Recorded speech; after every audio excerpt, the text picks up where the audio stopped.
Hello everybody. I hope everybody's doing well this Sunday. There we are. This shouldn't be too bad.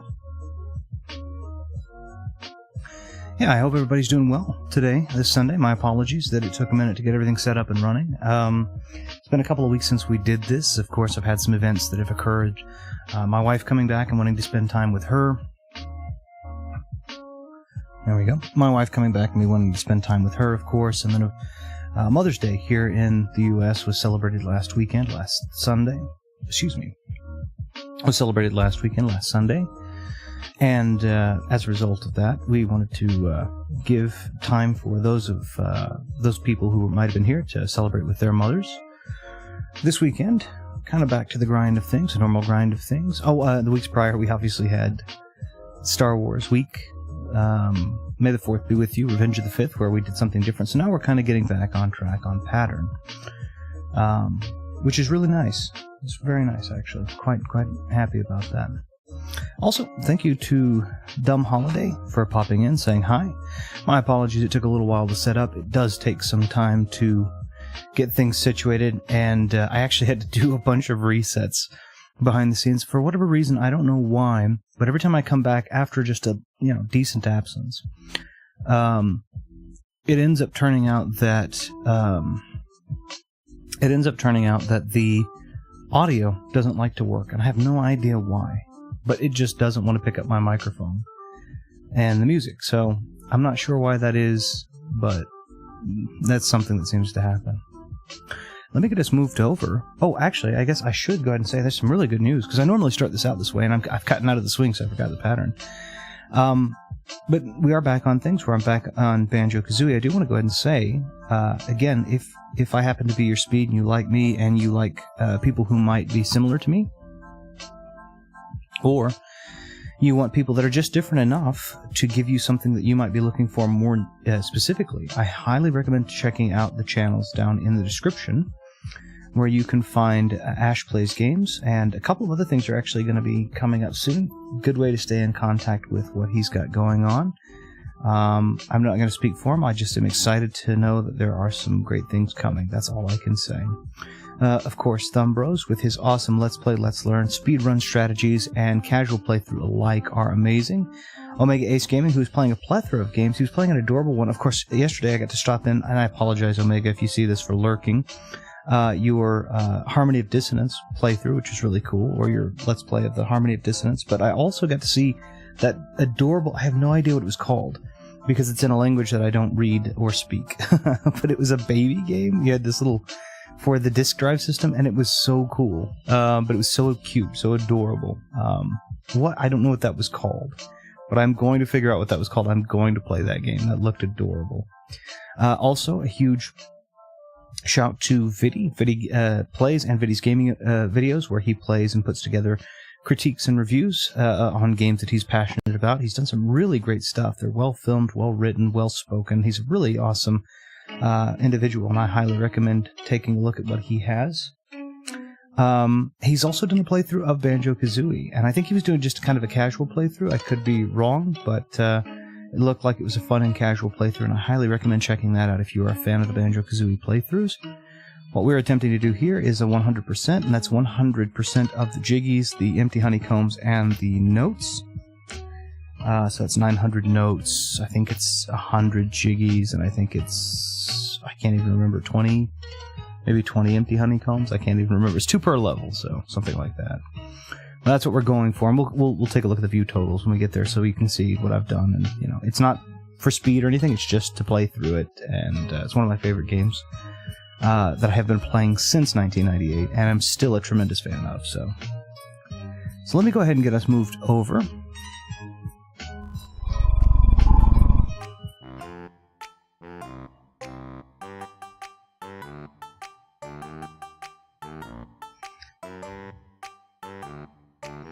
That way that I can hear the game.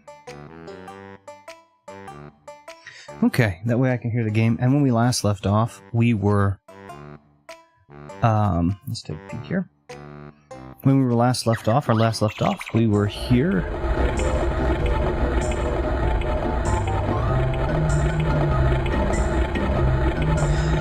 turn that down so that I can hear myself talk as well. And I believe I unlocked both Frizizi Peak and Gobi's Valley.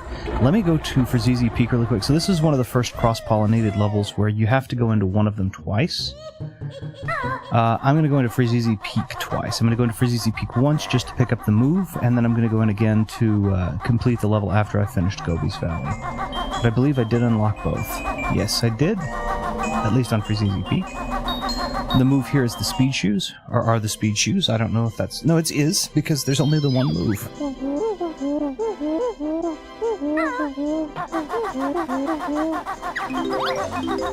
Okay, I'm going to get frozen in a cutscene here.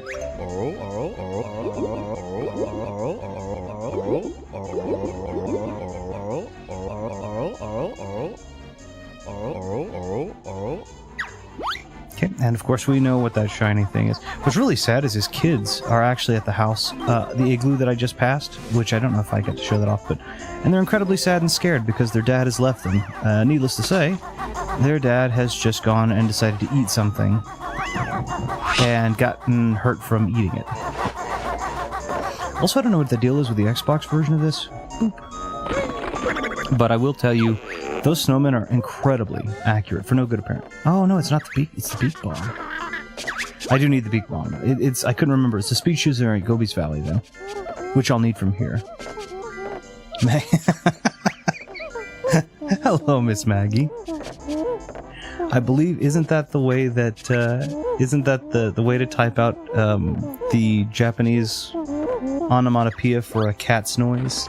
We do meow here in America, and I think theirs is nya. Am I right on that, or am I completely wrong? Nonetheless, welcome in, and good to see you. Or to hear from you, I suppose. Yes, indeed. Okay. I was making sure I wasn't completely off base, although possible. Okay, we're gonna leave him here. I've always thought that that's pretty adorable, though, to be fair. Meow is, I guess you get acclimated, and it's just really cute. Also, Japan is adorable in animating things like little kitty cats and, I don't know, things like that. I think it's really cool. So that always invokes that image. Not to mention, it's a lot of the, what are they called? The icons, I guess. No, what are they? Little profile pictures. Have these, you all have, and I say you all, that could be wrong, but several of you have these really adorable anime-esque looking characters. I'm like, oh, that's adorable. Sadly does not fit me at all. I am not a young, adorable anime such and such. I enjoy anime, but the anime that I enjoy was old anime. It was stuff that was coming on in the 90s and early 2000s. That was kind of the heyday for me. I'm probably going to get stuck by eels. Nope, I made it. I guess that's a question. Now that we've said, no, I don't care, Brentilda. Now that you've said that, are you a fan of anime and manga and all of that kind of stuff, or is it just something? Is it something that's a part of something that you enjoy, or is it something that's common where you are? I'm curious. And he needs water. I'll let him talk to me really quickly.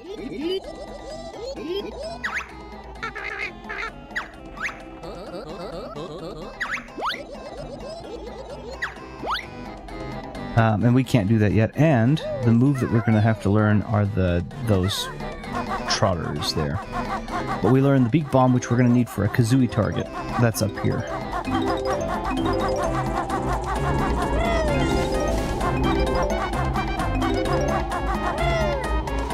Took a tiny break from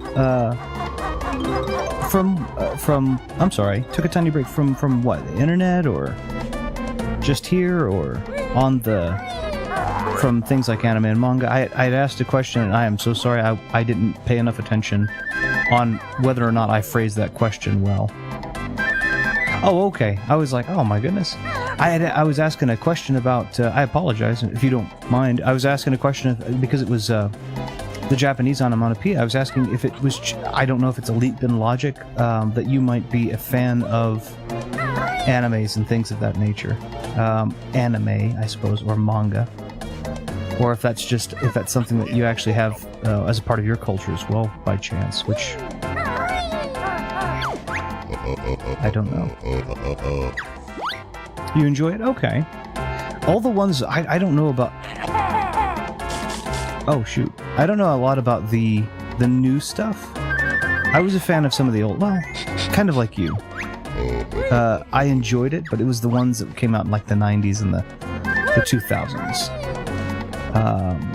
Wow, like what was Ghost in the Shell?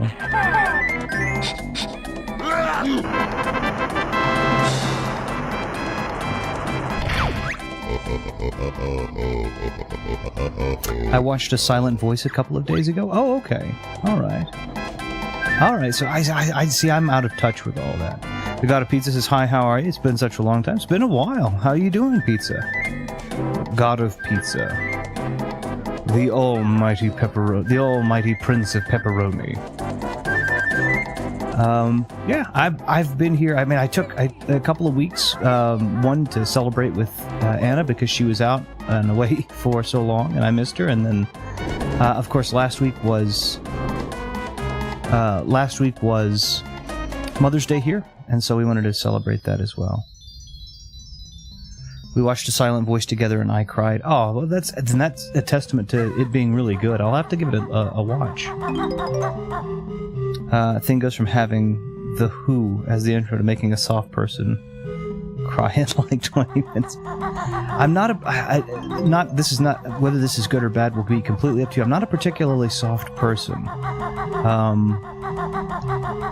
Which is to say, it does take some effort to get a tear out of me for movies and such. But if it's able to do it, then I'm going to assume it's really good. Hold on, I did not see the other message.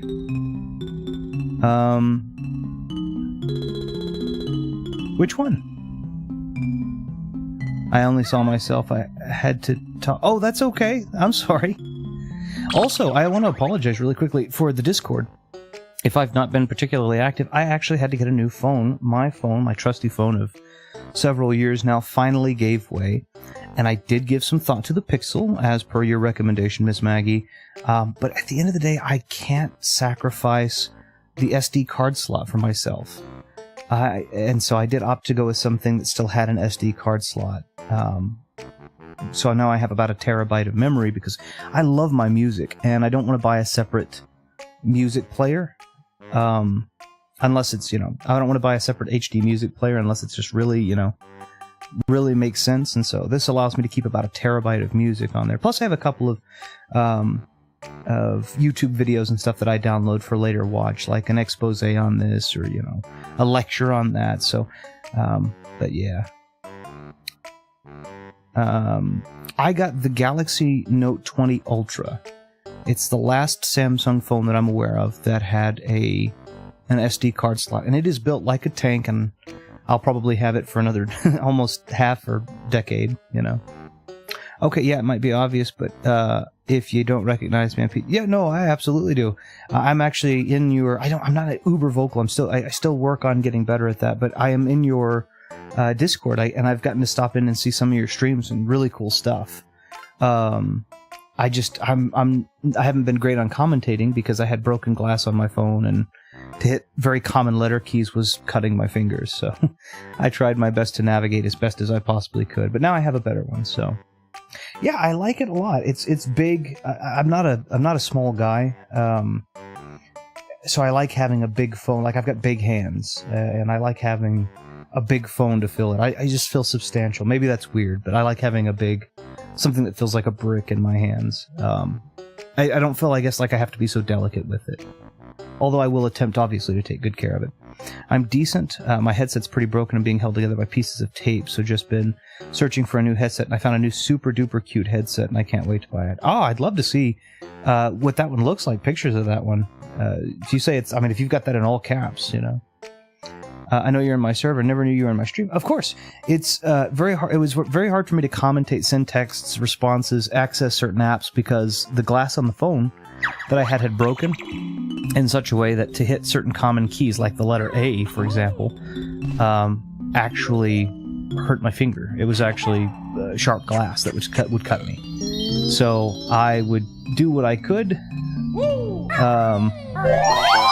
without hurting myself. Oops. Well, that's fine. But yeah, I would definitely take a peek at things. I missed completely.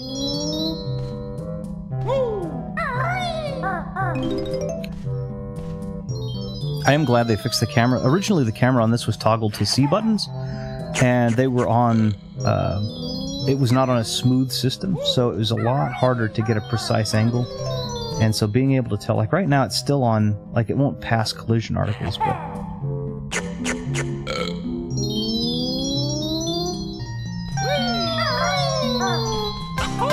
And we're going to use my cheaty trick to get back down, which is like this, and then you can just hit the ground. No damage. I don't think that hand can come all the way to this carpet. Yeah, there we go. Let's see. I actually finished my 106th DS remastered on stream. 106th DS remastered? Good lord. That is impressive. That is a lot of Dark Souls. Well, I hope I never get... Oh, no, it's okay. It's just, it was... There's a this is maybe a southernism, but there's an instance where a man says he goes to the doctor and he complains to the doctor. He moves his arm in a particular way and he complains to the doctor. He says, "Doctor, it hurts when I move my arm like this." And the doctor says, "Well, then don't do that," right? So the same situation, right? If I say, "Oh, well, it hurts when I, touch my phone like this," then I just didn't poke my phone in the broken glass area. But now I have the new phone and I'm working to get it set up like my old one. I've transferred all of my stuff over, so that was no problem. It's just some of the more niche settings, notifications and such, I have to specify what they can and can't do, and they are not currently mirroring my previous ones. Let me see.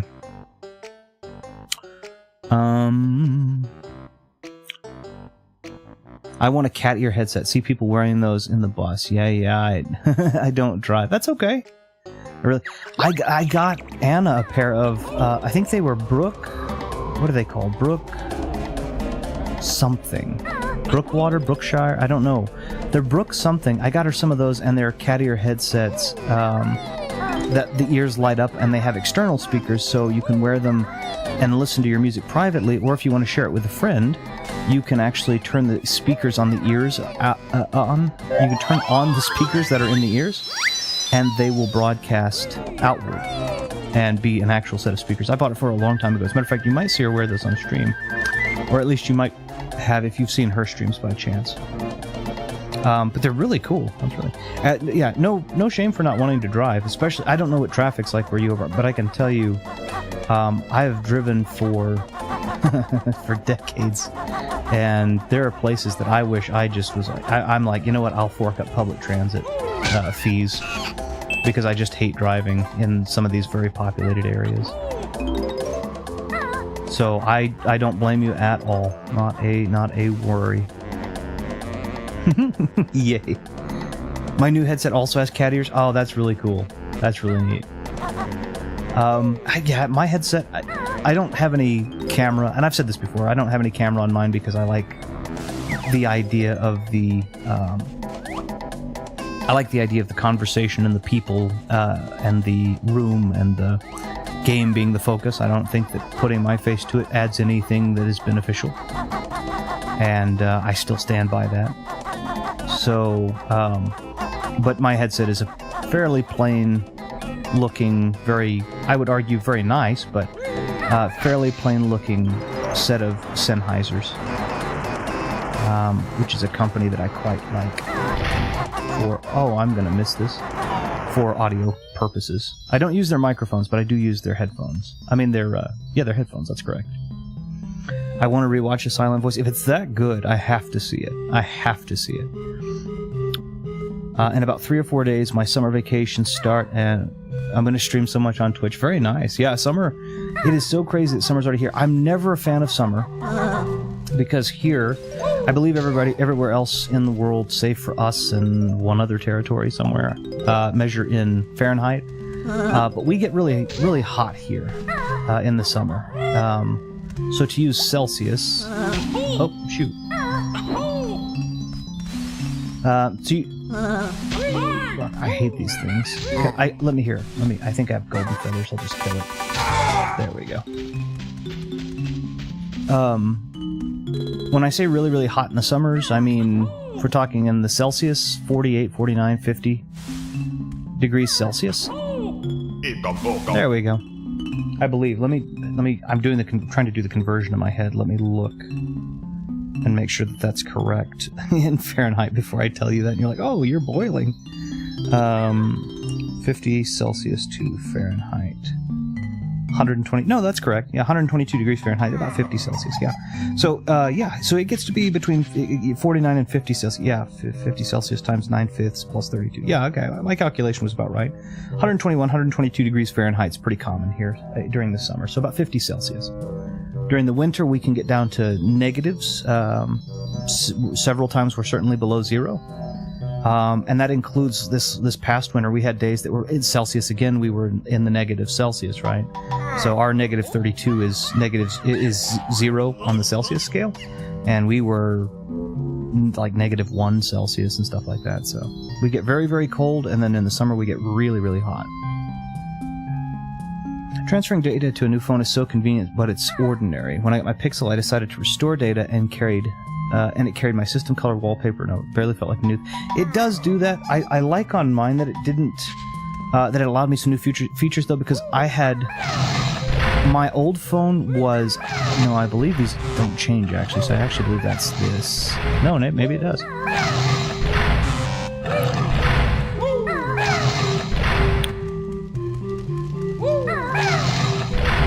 Okay, so that's that one. My phone was so out of date that it had stopped getting updates a little while back. Oh, I didn't. I had hit that one. It's much harder for me to remember what I'm doing. I haven't even seen that one. Well, that worked. I think that was this one.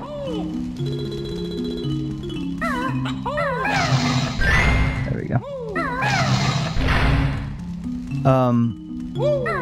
Mine had stopped doing updates a while back.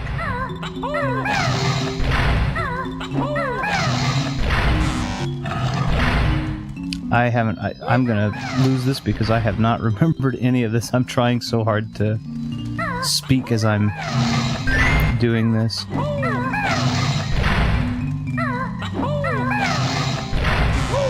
I think that was this one. Really quickly.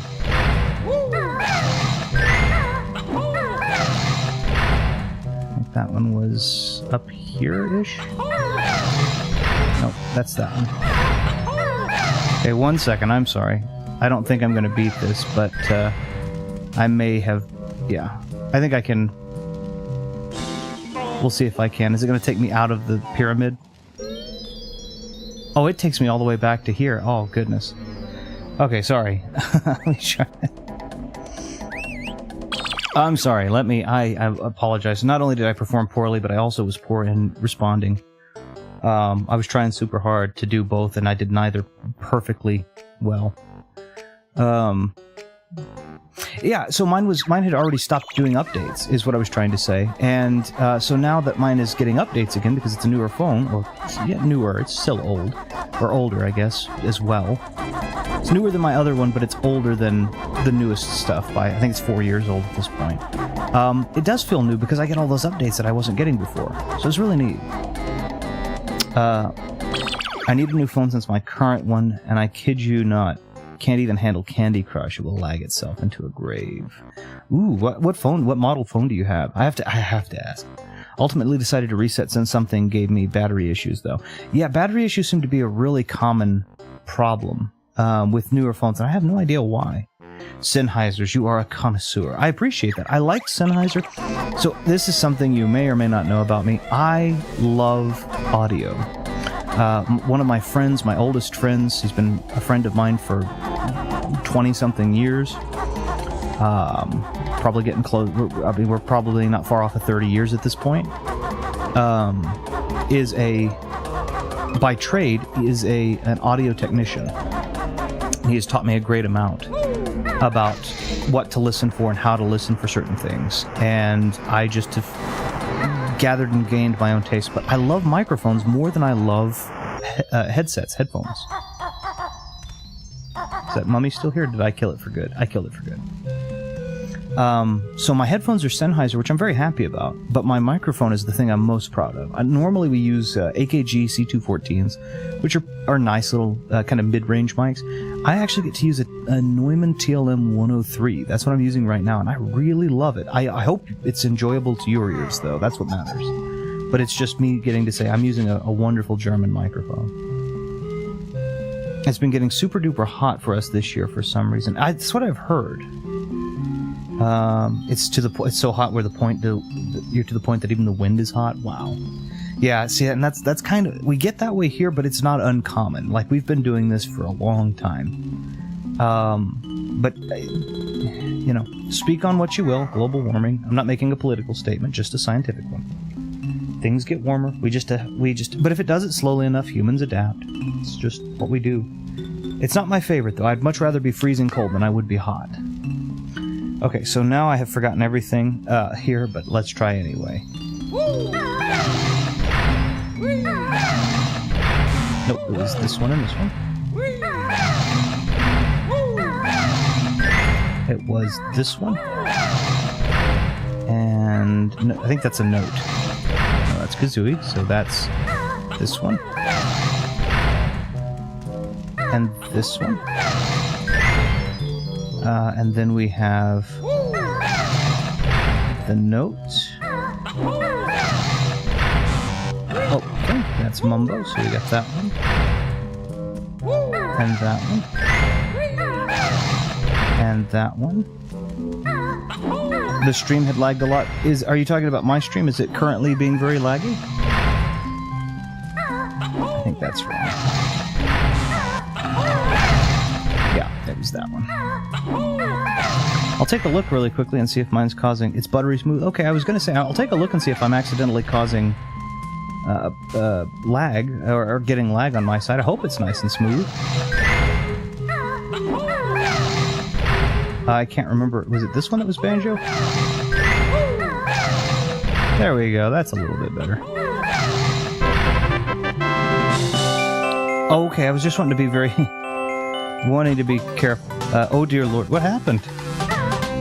Since you asked, mine is the Galaxy A10. I'm pretty sure it's called. Oh yeah. I'm familiar with the Galaxy A series. They do a fine job. It's just I had the A12. It was miserable.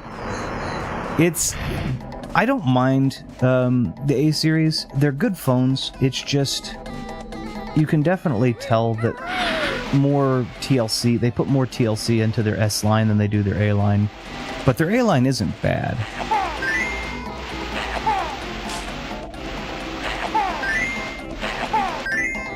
And this will make this.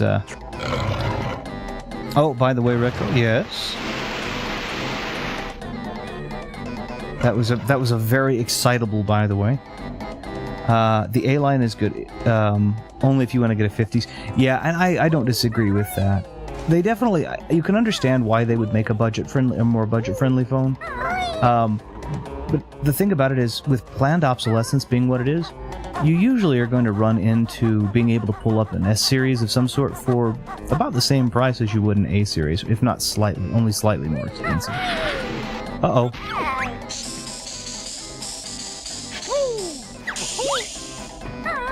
Alright, well... Let's, go get some health, I suppose. And that happened as well. Good lord, everything is out to get me. But that's what it is. This is also one of the first level where oh,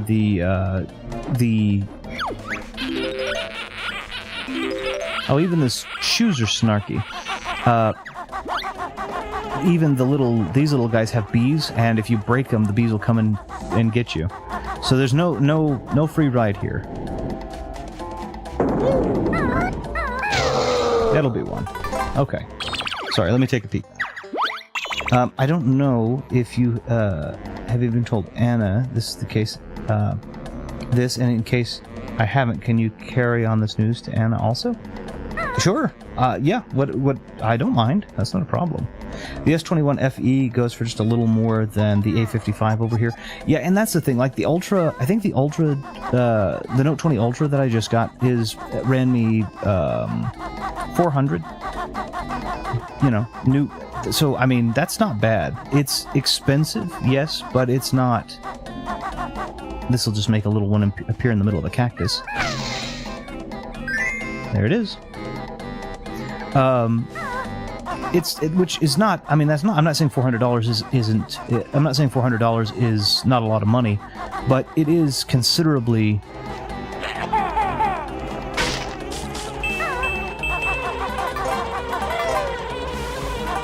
Their hitbox isn't very good, though, or their hurtbox. My hurtbox to their hitbox isn't particularly difficult, so that makes it easy.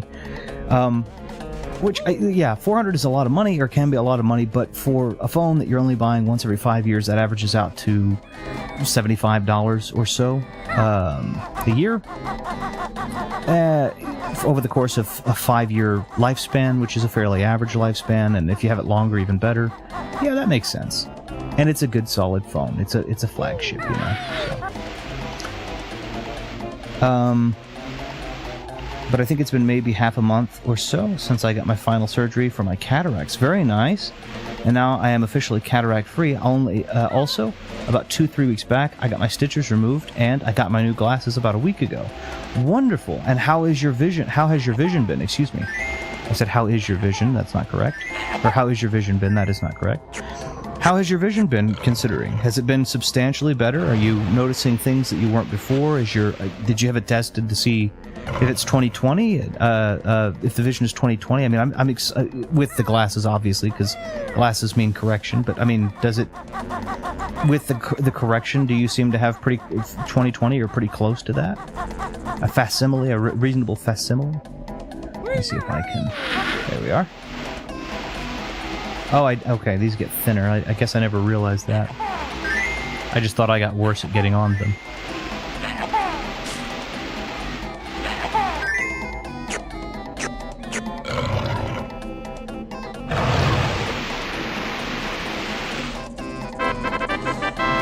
Planning to keep my Pixel for about as long as it gets updates, ideally, which is like 4 years from now. Yeah, and the Pixels are great phones. I mean, like I said, those are... I debated on it from your recommendation. It was just, I have so much music that I've carried from smartphones since smartphones existed. I have a music collection that spans that. Smartphones became a thing. Okay, this one's a maze, and if you don't make it, you die through a spike wall. So I'm pretty sure it's not, if I remember, it's not particularly difficult. But I was going to go off of it based on your recommendation, which I might die because I need some... I think I have to get a Genjo in here, maybe. Actually, I believe it's this direction.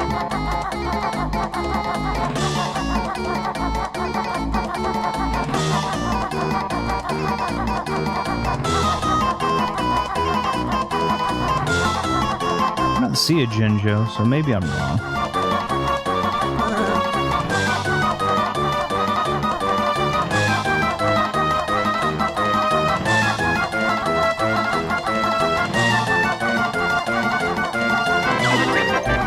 No, but there is a witch switch.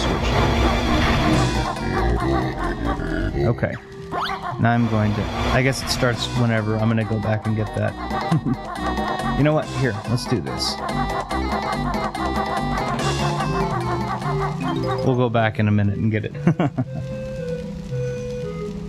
I'm playing my brother's Tale of Two Sons. Oh, very nice. My vision is good now. I just can't see up close without my glasses. Otherwise, I can see everything. See, that's fantastic. I'm so glad. Congratulations. That doesn't feel like the appropriate word to say, because I shouldn't have to congratulate you on something that you should have. This goes off into another topic. Something that you should have had. Something that you should have experienced since the beginning. But at least the least I can do is to congratulate you for being able to. Have gone through all of that, gotten to see Okay, how do I want to say this? Congratulate you for going through all of that and coming to the result of being able to see. Thank you. I hope that's concise enough. I butchered what I was attempting to say because it feels so unnatural for me to say to you, congratulations for being able to see. It just doesn't seem fair. So I'm sorry. All I use my current phone for right now is just music and ordering food, and sometimes Instagram. Yeah, I don't... I think Retro has an Instagram. The Retro Room has an Instagram. I don't really do a lot of social networking. I like my Discord. I like Discords. But I'm not a big fan of Instagram and Facebook, and it just seems like you find all of the people that want to tell you bad things about everything there.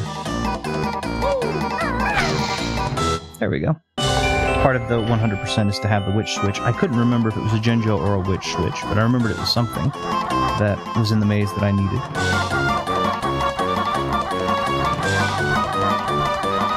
Oops. There we go. What a shame they got rid of the headphone jack.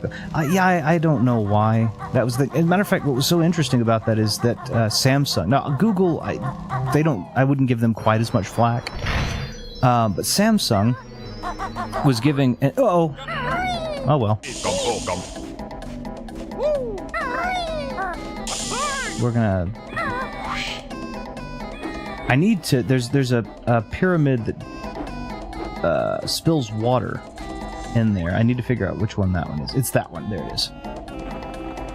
So, okay. That way it'll neutralize the sand.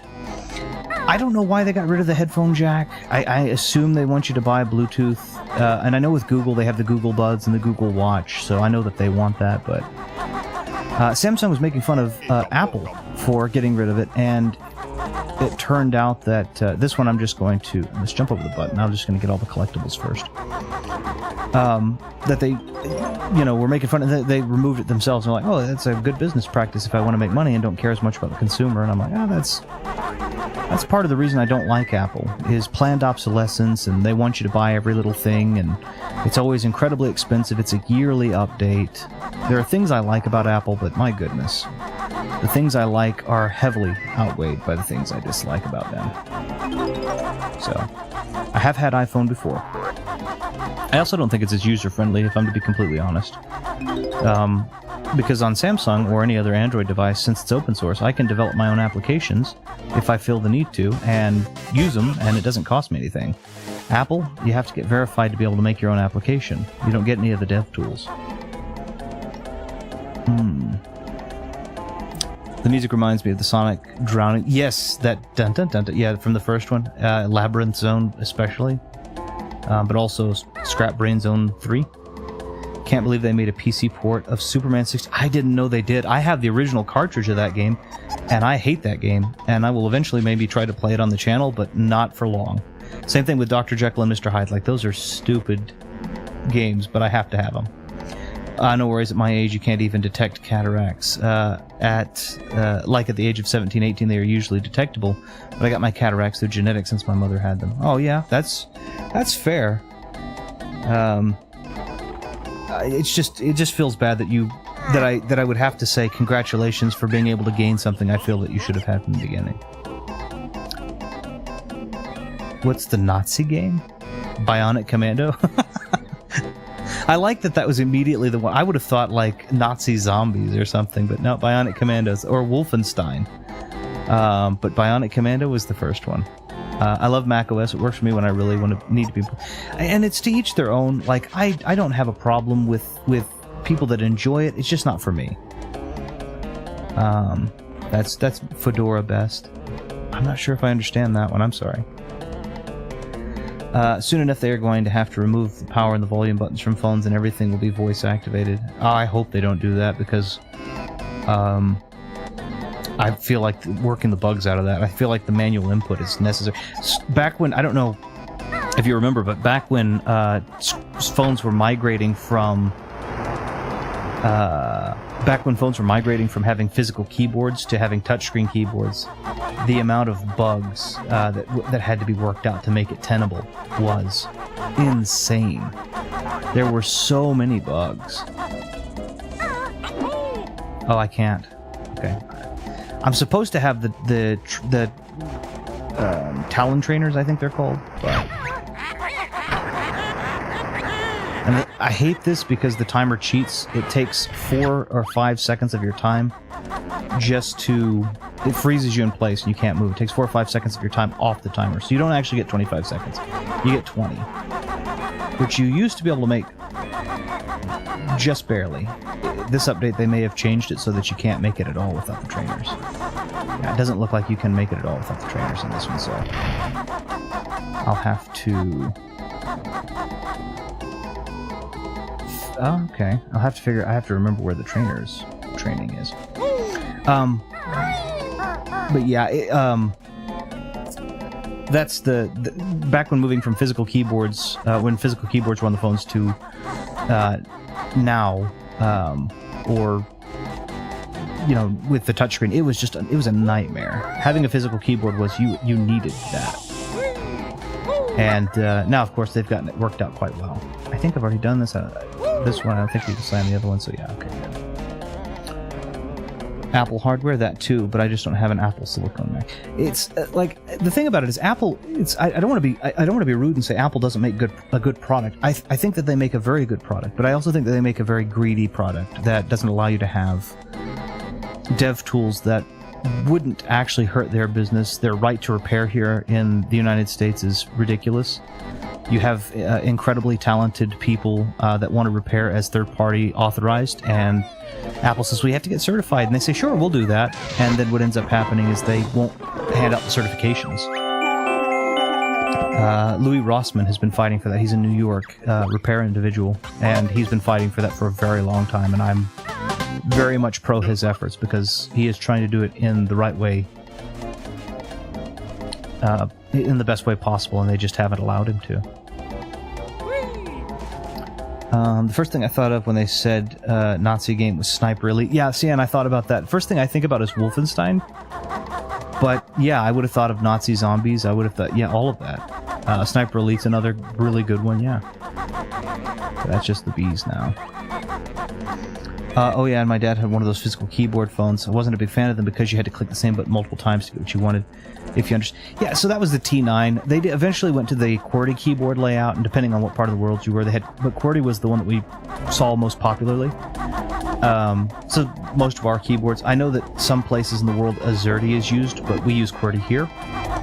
And yeah, it was just one of those inevitabilities. I didn't use a lot of... I didn't do... Like, back when T9 was the predominant way to do it, I just didn't do a lot of it. I was just like, I'd rather not text. I'd rather not text anyway, though. I'd much rather talk, because sometimes if I text something, it could come across as harsh when it's not intended to. With my voice, it's almost... It's very difficult, because I can give it tone. You don't need all of your water. You can drink the water from... You can drink the water from down there.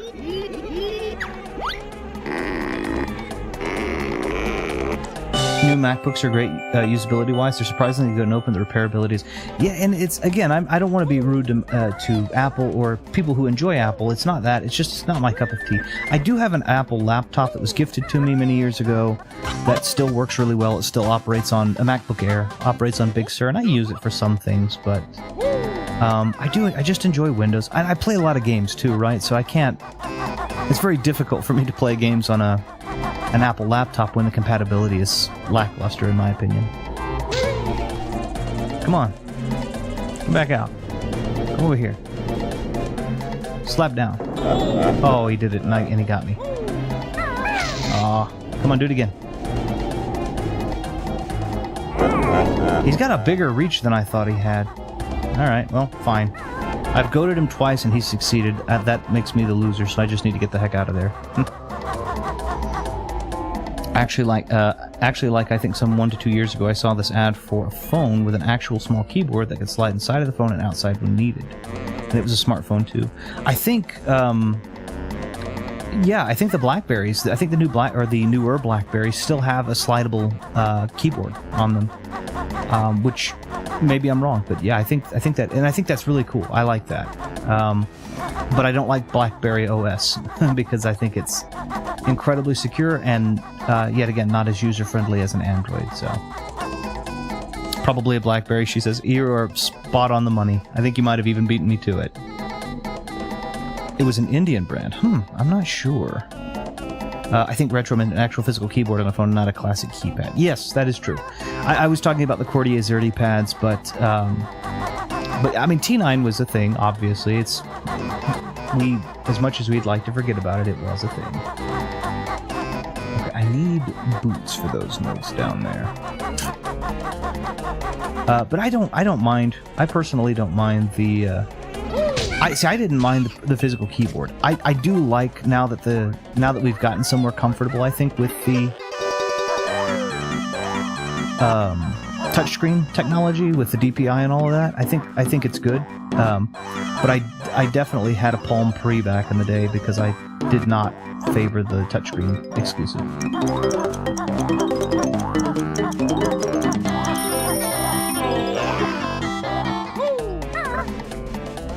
Okay, I have 3. I may take a death for fun here. Or for notes. Maybe not. Okay, I remember that. I do know that I need the trainers for that. I believe I learned the trainers in one of these pyramids, but I could be wrong. There we are. There was an Android BlackBerry phone, if I remember, it might have been the BlackBerry Key 2. I didn't know that one ran on Android. If that ran on Android, I probably would have looked at going that direction. BlackBerry used to be really, really cool. It was just, they were still trying to figure out OSs at that time.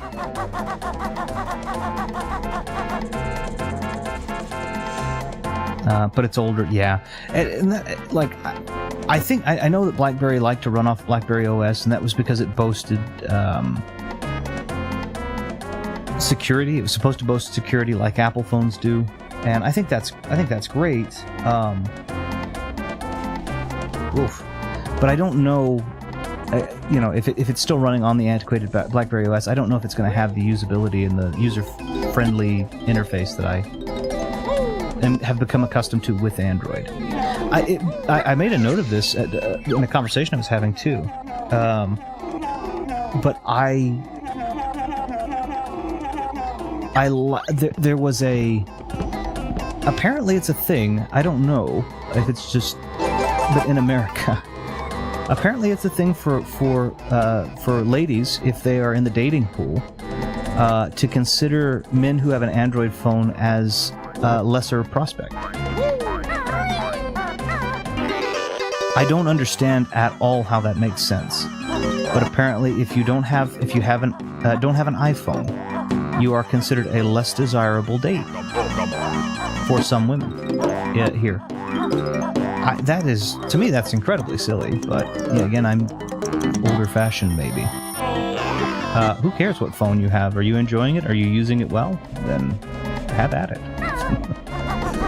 But I don't know. We're silly people these days, I think. I think we've always been silly people. I think we're just differently and more granularly silly these days than we've been prior, but, teach their own. Retro, have you used Fedora? No, I don't think so. Oh, oops. Don't know if I told you earlier, I got my hand on a Windows phone. Oh my goodness sakes. I liked the Windows phone. What did you think? I would love to know your impression. Back when it launched, I thought it was the coolest thing ever. Have you used Linux? I have used Linux. I don't use it daily, and I haven't used it in a long time, but I have used Linux before, yes. It isn't my go-to. It's much more developer-friendly, obviously. But it's one of those things where just everything is made for, especially with games, everything's Microsoft catered. And so sometimes that ease of use, that ease of accessibility is a pretty good-sized draw. Yeah. Do that really quick. I don't actually remember my first ever smartphone. It was super small, and I can't remember its name, but I do remember my second smartphone ever, which I got, was a Carbon. I don't exactly remember the model. I think the first... Yeah, I don't know if I've heard of Carbon. My first smartphone... I mean, obviously, before smartphones, I had phones that were not smart, like Nokia phones. But my first smartphone was a Palm Pre in the 2000s. Because it became a big deal. It didn't become a big deal until until like 2006, I think, is when the smartphone revolution kind of took off. And so it was that, and then it was the HTC Evo, and then since then it's almost always been iPhone. It was iPhone for a while, back when the 4 and the 5 were new, which of course now we're on the 15, so that tells you how long ago that was. And now and for a long time I've been pretty exclusively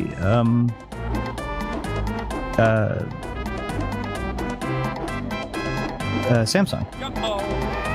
So, yay South Korea for being awesome in making Samsung phones. Okay, that worked well. Okay, I do remember this one here for just a second. I messed around with it and it was really cool. It's like eye candy everywhere. Yeah, it's really nice. It ran off of Windows 8, which was not a good operating system. For a phone or a tablet, absolutely great, but for computers, I did not like it very much. Now we're on 11. 11's fine. 10 was good. I really liked XP still.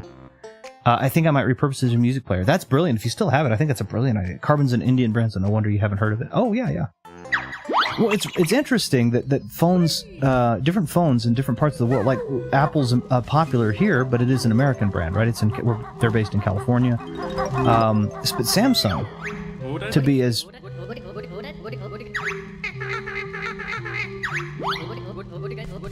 I have to, it's a little gentleman that has snake. Has the ability to charm a snake or snakes.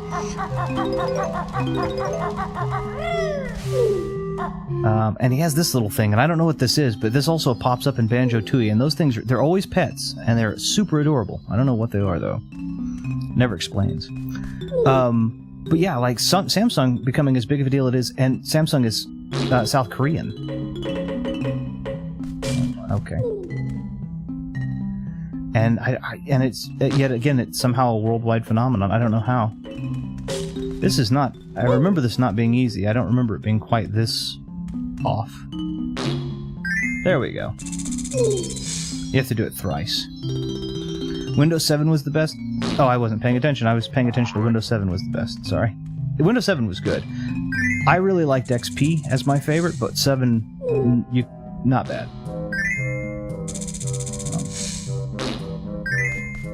Maybe 5 times? Yep. Cool.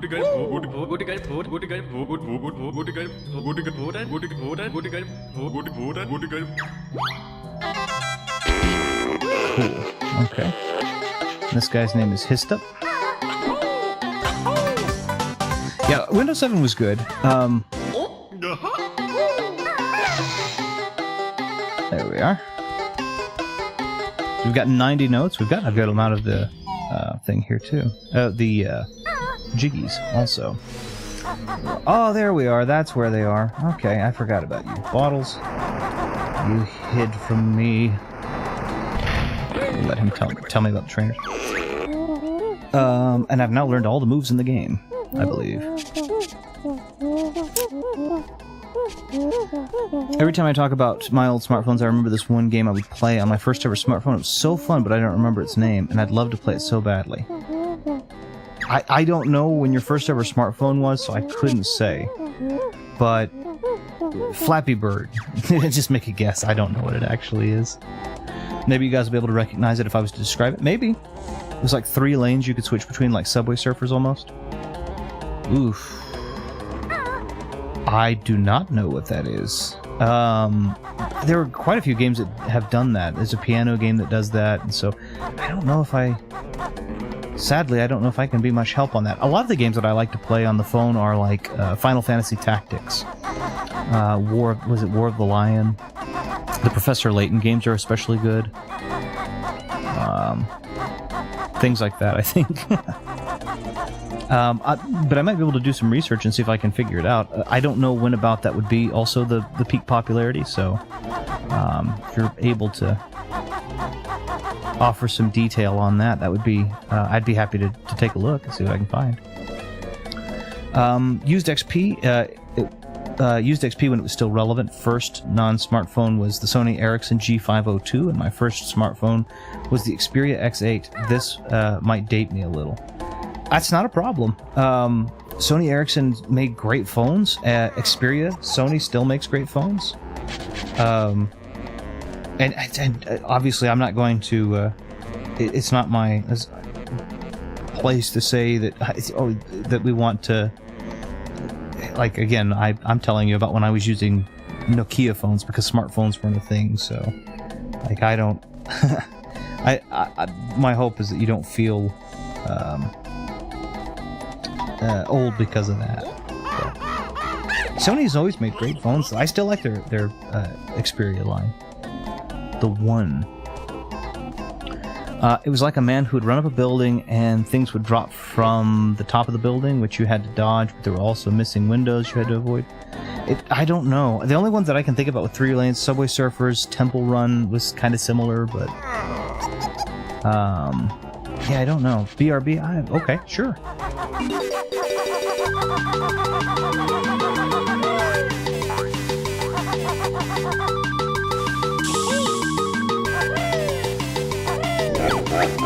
Oh, the camera got caught and I missed it. Go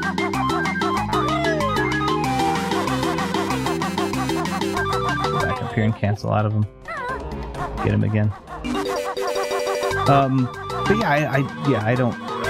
There's no shame in that. You're always gonna fall into that, huh? Son of a gun.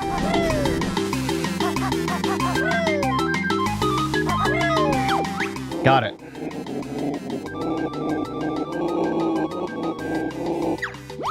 I like that he's willing to give it up so nice. Oh, I've had that 1,000 years. Ooh. Still remember Android 1.6. That was rough. All those fake drinking apps. Fake drinking apps? I don't remember that at all. Or maybe I just wasn't in that particular... What were the fake drinking apps?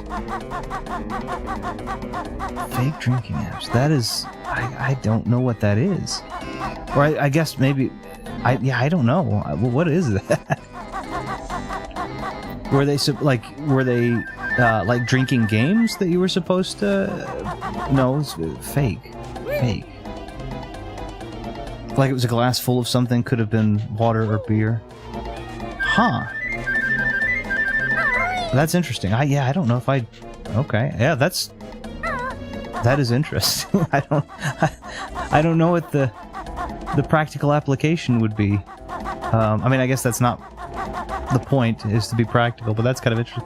Tilted the phone, it's like, so it was making use of a gyroscope. So they were, maybe it was a gyroscope demo or something to kind of make use of a gyroscopic demo? That's interesting. Yeah, no, I definitely Android is more sophisticated than it was before. I can...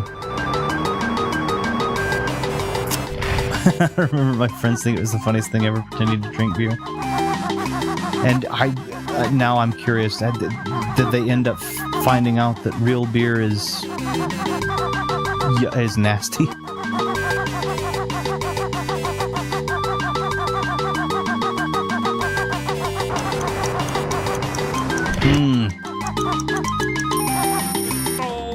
Okay, I'll try that again. We all did it that time. You all did the pretending to drink beer, or you all found out that beer was nasty? I'm sorry. I am not a fan of beer. I'm just... No shame to anybody who does, but I am just not a fan. We thought it was nasty? Yeah, it's... Ugh. I'd rather have water. Or tea. We like tea here a lot. Iced, unsweet tea. Well, down here where we are, we really love sweet tea. I don't, particularly, because I don't like excessive amounts of sugar, but down here we like sweet tea, and it is, when I say sweet, I mean like a gallon of sugar. It is ridiculous. It still is, yeah. It's not, I never understood why people liked it. I have never understood that. I have friends that are big fans of it. Matter of fact, I went to the movie theater, or the cinema, I guess you might call it. And they serve food and beverage, including drinks, alcohol. And I had a friend that was offering, he was, getting his beer while we were watching this movie. And he would offer, oh, you want it? I'm like, I can't even stand the smell of it, let alone how you like the taste. I don't even know.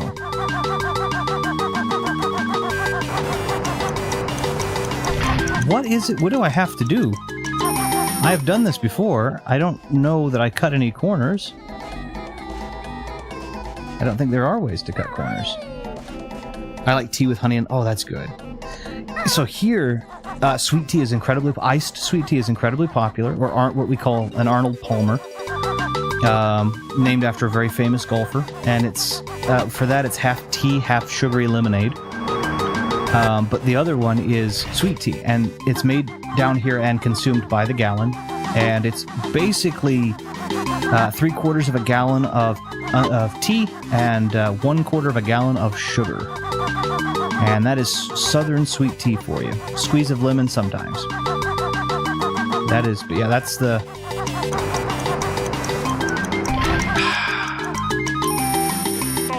that is Southern sweet tea for you. And it is diabetes waiting to happen. If you ever wanted your pancreas to not do what it's supposed to because it's done it too well for too long, drink Southern sweet tea exclusively, and it'll take a year at best.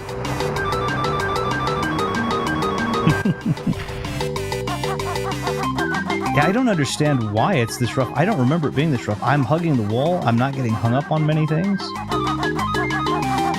Maybe I should be jumping at those. That's probably what it is.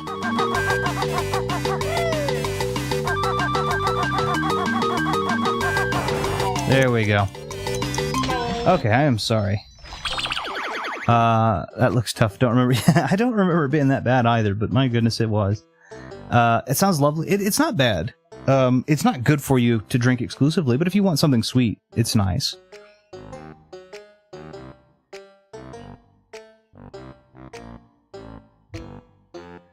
But yeah, in the South, it's offered at every restaurant, especially if you go to soul food and home cooking, quote unquote home cooking style restaurants.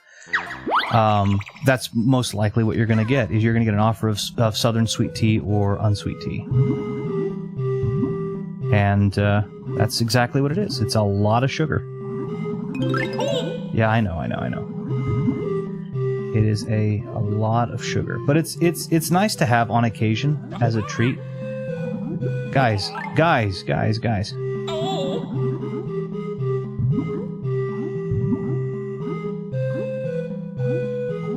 I'll come in from a different direction because I don't want to do that. I don't want to do that race again. And I'm going to take both of them out. That'll be what happens. My grandma makes the best herbal tea whenever I visit her. See, that's nice. I like that. If I like tea, there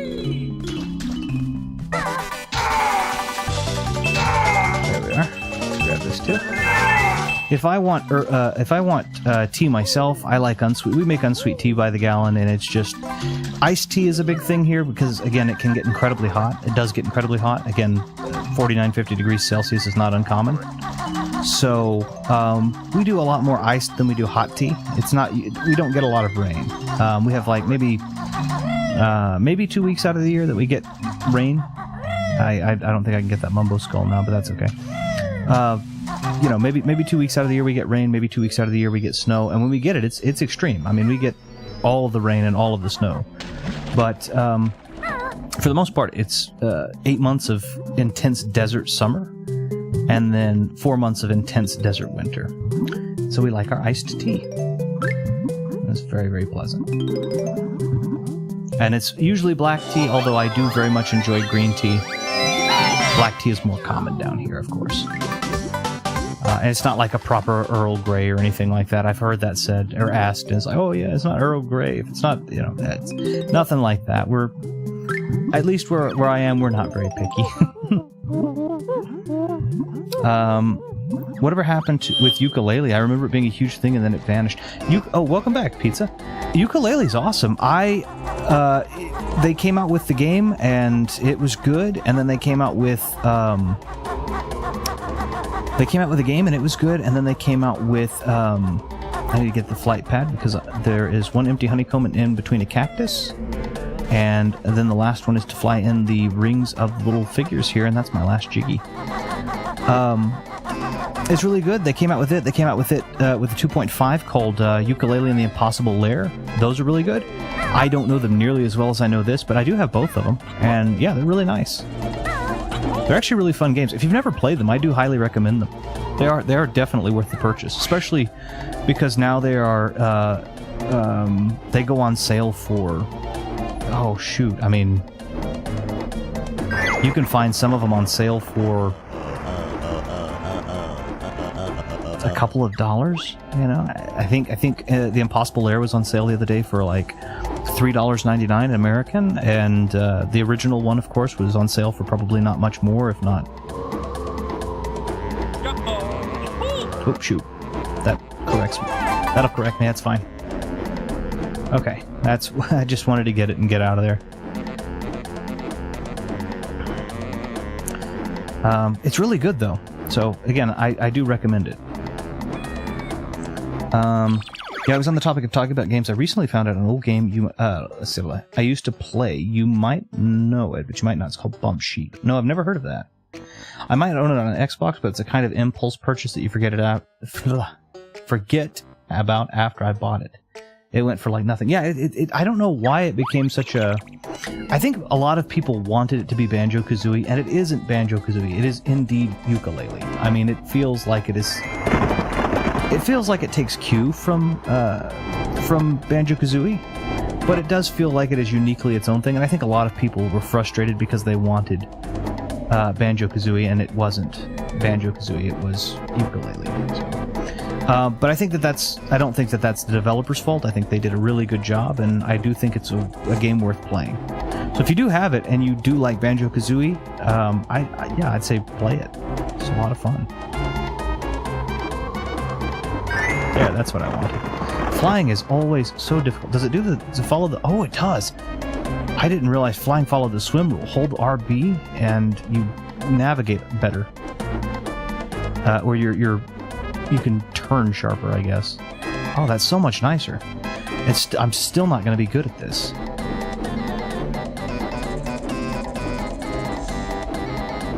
There we go. Oh, no, get away from the bees. They can also fly. Who taught you how to do that?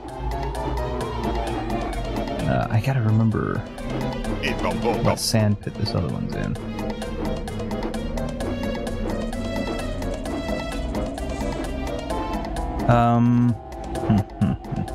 I remember seeing the tech demo thing where there's a character called Inept. Thought that was so funny. Huh. I don't know about that at all. Well, the flight controls tell me.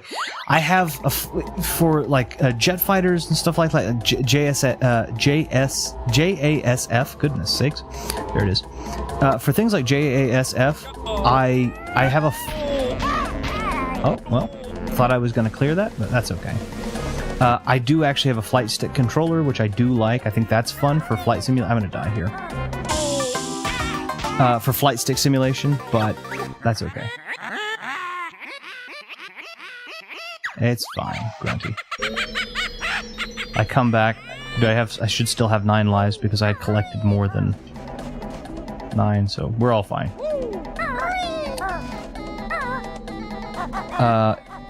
The tech demo was a Connect joke? I don't remember. Do I have to start over again? I do. That's okay. I don't remember using the Connect or being able to use the Connect with it. That's interesting. Was it when you say it was a Connect joke? It was that they had made a joke that it was going to be for the Connect, or it actually was, and the Connect just was ridiculously unusable, as the Connect was for a lot of things.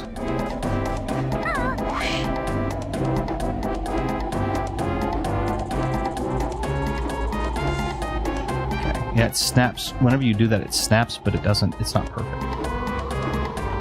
They made a joke about Kinect being in the game. Oh, well, and what was funny about that is they make jokes about the Kinect, and then the Xbox One still has Kinect, or still had Kinect, you know?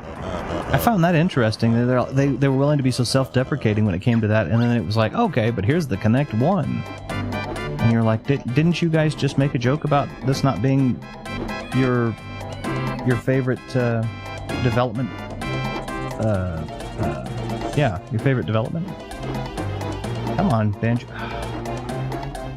Very difficult with these cacti in the way. There we are. Cactus? Is it cactipode?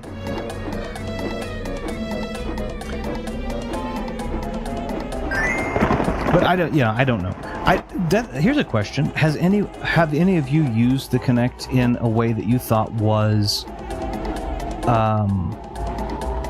fun or super beneficial or just enjoyable in general? Have any of you used the Kinect in that way? Or found an application where you felt like that the Kinect was actually very useful? Because I remember originally being able to use your voice, you were supposed to be able to use your voice for like DVD navigation, play, pause, fast forward, and that didn't come out on launch. It was very limited on what it was able to do. And it could not even do the DVD thing that they had said it was going to do, which I was a little bit disappointed in because that was one of the things that I was going to use it for.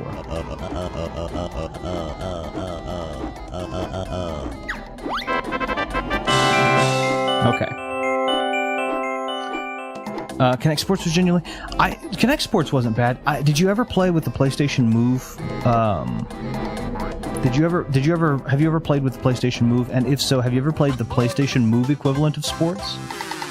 Sports Champions, I think they called it. That is, especially Gladiator, that is a genuinely good and fun game that I would highly recommend. And it actually controls quite well. They still use the same controllers, in fact, for the PSVR. Or for the first iteration of the PSVR, which I think is impressive. I'm going to go ahead and grab this. Not that I need it. The counter doesn't go above 9 in terms of what it shows.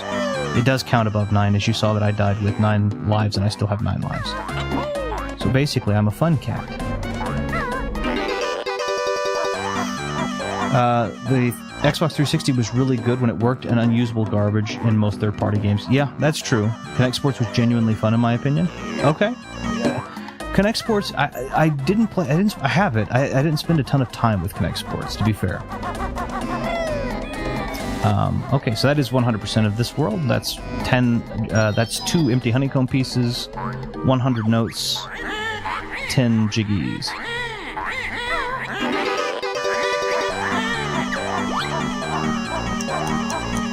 Run up here really quickly. I heard you can use the Kinect system in Gary's mod for character posing. That sounds really useful. Oh, that's really cool. No, I don't have the PlayStation Move yet. I do recommend, so if you get the PlayStation Move, 2 controllers, not the they had 2 controllers that came out. They had one called the navigation controller, and they had one called the Move controller. I recommend 2 Move controllers, unless you're going to play something like Killzone, in which case a navigation controller is essential. And but if you're just going to play the Sports Champions, which I recommend, 2 navigation controllers. It has archery and it has one called Gladiators, and it's where you can have like a hammer, sword, shield, and you're fighting against someone else. It feels really satisfying to get in your hits on these AI characters. So very, very fun. Can I ask you guys something? I don't mind. I say beating up AI, now we're in an era where AI may actually be able to gain sentience. How interesting is that was not even 10 years' time before that happened. Have you ever heard of a third-party 6-axis controller?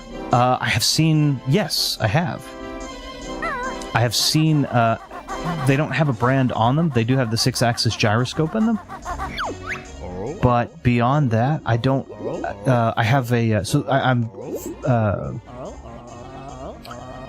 friends with a gentleman who owns a retro game shop and record store near where we live. Nearer where we live. It's still an hour away at least, but or still about an hour away. But and they get them in quite often, actually.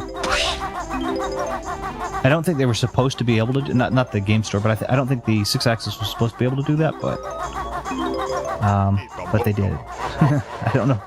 They just put a gyroscope in and said, it's 6-axis. Pause so that I can pay the appropriate amount of attention really quickly. Do any of you guys own a VR headset for any brand like Oculus, Quest, PSVR, or anything? Yes, we own a MetaQuest 2, I think, and also the PSVR. Yeah. Yes, yeah, MetaQuest 2 and a PSVR. I do not have an Oculus. Got one for $15 and didn't even know it was there. That's cool. That's a good deal for a 6-axis controller.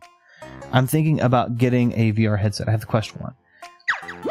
Do you have any recommendations? Well, I guess what I would ask is what types of games are you interested in playing, or is there a specific title that you're interested in playing?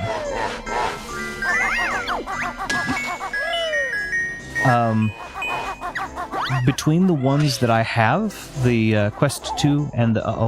just rubbing my eye, because my eye has something in it, and almost got cubed. Since I have been watching YouTube, a lot of VR games that I've been seeing I'm interested in. So for me, I'll just say this right off the bat. The one that I was most interested in was, I'm a humongous Star Wars fan, and Vader Immortal was the big one. And so I actually bought it on both the PlayStation VR and on the MetaQuest, and I can tell you that it is better on the MetaQuest because the controllers on the MetaQuest... Firstly, everything's wireless on the MetaQuest. Everything is self-contained, whereas on the PSVR, at least version 1, you do still have wires connecting to the PlayStation that you're required for, or to have. And on the MetaQuest, the sensitivity, the controllers... feels so much more reactive and responsive, in my opinion. There's also access to there is also, I was making sure I use my grammar appropriately, and I barely did, but yes. The games like the Ultimate Plank Experience, or whatever that game was. There are those games which are fairly they're not, I don't know if they're exclusive, but they tend to go on sale, deeper discounted sales on things like MetaQuest. I'm not afraid of heights, so that one never really bothered me all that much, but they have a jetpack variation of that one too, where you can fall off the building and then fly around with a jetpack, so which is really cool. No, let's go ahead. We'll go up to the hat, I suppose. Let's do it. We'll try something, and then it may kill me, but we'll try it anyway. Because on the hat there is a jiggy... no, there isn't. There is a... yeah, there is. Or is it just notes? Come on.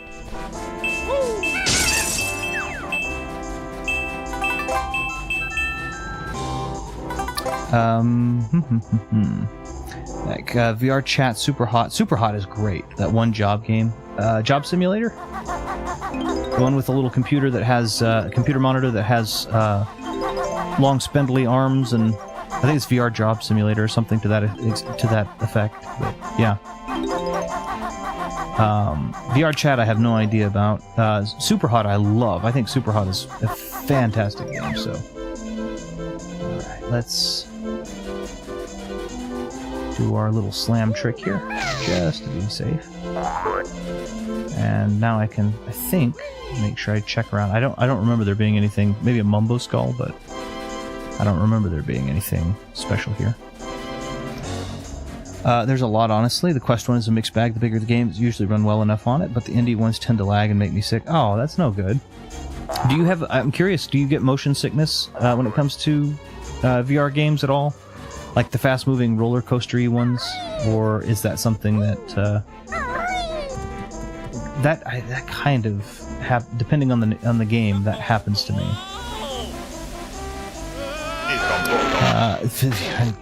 Job Simulator, yeah. Super Hot VR is a must-play. Yeah, Super Hot VR is awesome. It is. It's very cool. Super Hot in general is just great. So. Speaking of... oh, this would be a fun one. Speaking of which, I think it would be... having seen what you had on the Discord, not really, I don't get motion sick. Okay. It doesn't bother me on 9 out of 10, but there have been a couple of... There was one... What was the... Like, I wasn't bothered by...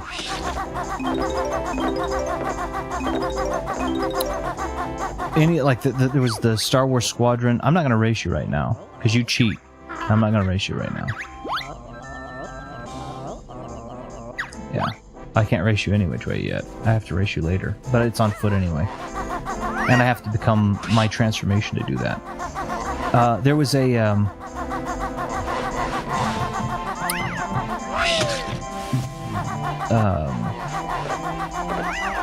it's like a roller coaster game, I guess it was. And that one actually did make me kind of sick. And I was like, oof. I don't usually have motion sickness at all, but that one did it.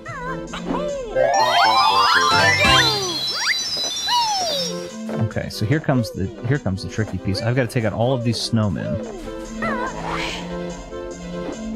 And they are actually, on this, they're incredibly accurate with the snowballs. I say as he misses wide.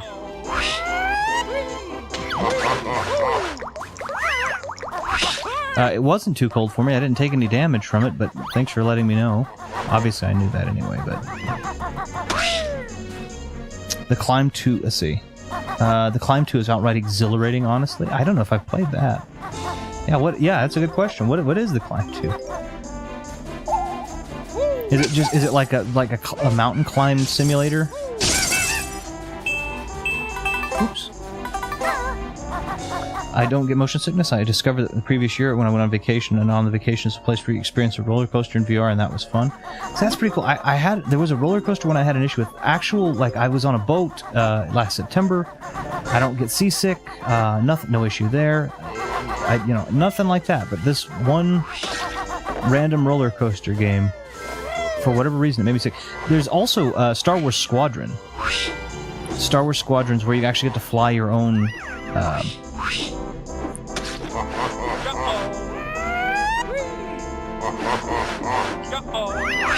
Oh, well, son of a gun. I'm going to have to work on getting the aiming on this back. Star Wars Squadron, you get to fly your own ships. And I thought that was really cool, too. And it's actually really well detailed and everything, so... I thought these were a lot more accurate than they seem to have been before.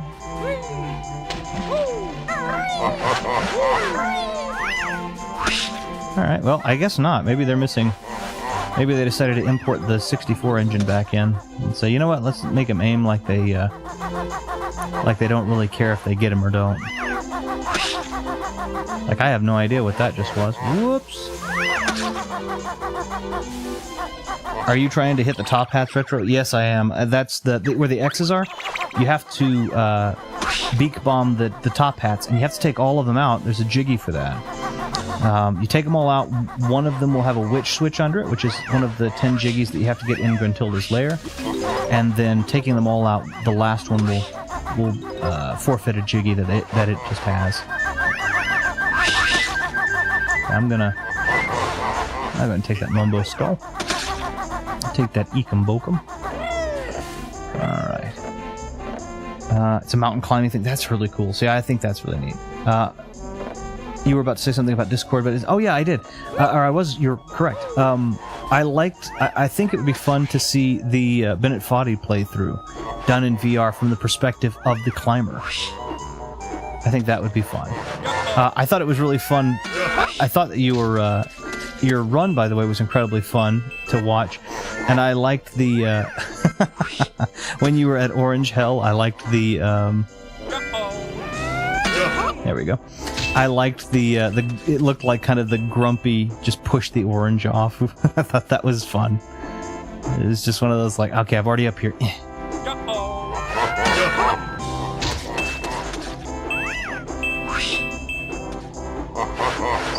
I thought that was fun. I am sorry, but I cannot take anything when you say the word jiggy. That's what these little jigsaw pieces are called, or jiggies, yeah. The little jigsaw, golden jigsaws are called jiggies. I know that jiggy usually refers to, like, dancing, but in this case, that's what they are. I agree with you wholeheartedly. It is a ridiculously adorable name, not to be taken seriously, but...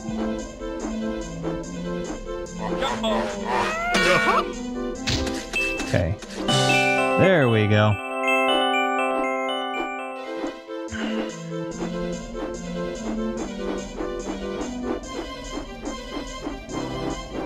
Have enough feathers to take me all the way to the top. One feather for 4 inches of vertical. I want to play VR chat since you can create your own avatar for people to see and you can hang out with. Okay, maybe that's... I saw was it a meme or something?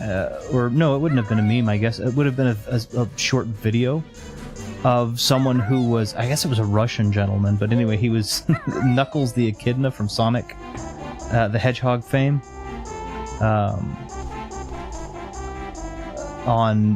In like a tank.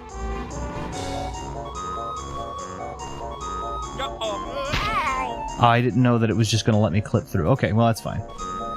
I don't know if this is directly over water, so this trick may not work, but we're going to try it anyway. There we go. Okay.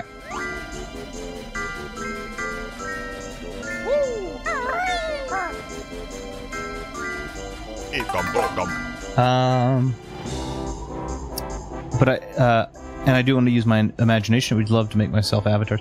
I think that's cool. I like character customization, VR or otherwise. I think character customization is one of my favorite things about video games, or one of my favorite things in video games, because and a good example of this would be Soul Calibur. But like, you can make whatever you want, and I think that's awesome.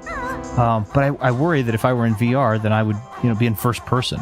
And so while I like to be a proxy, it's like, well, what have you? If I can't see the character, I don't know if that would fulfill that or scratch that itch, so to speak.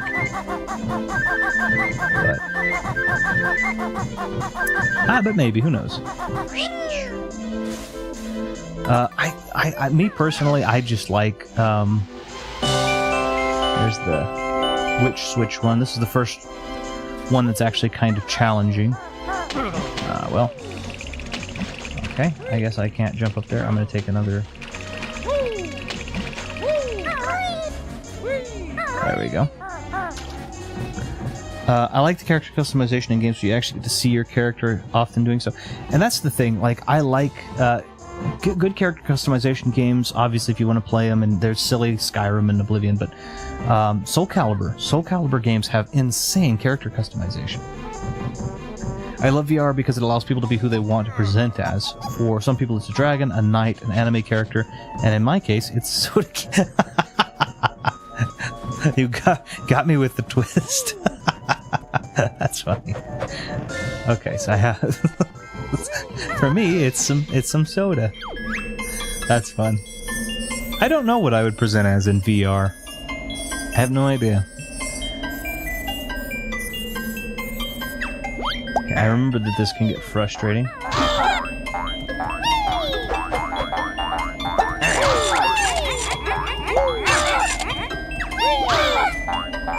And I did that in reverse order, so it's not going to move. So what I need is also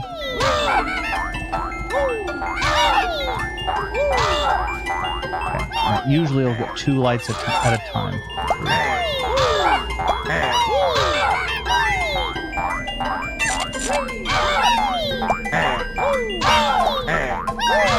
If I can time the intervals right.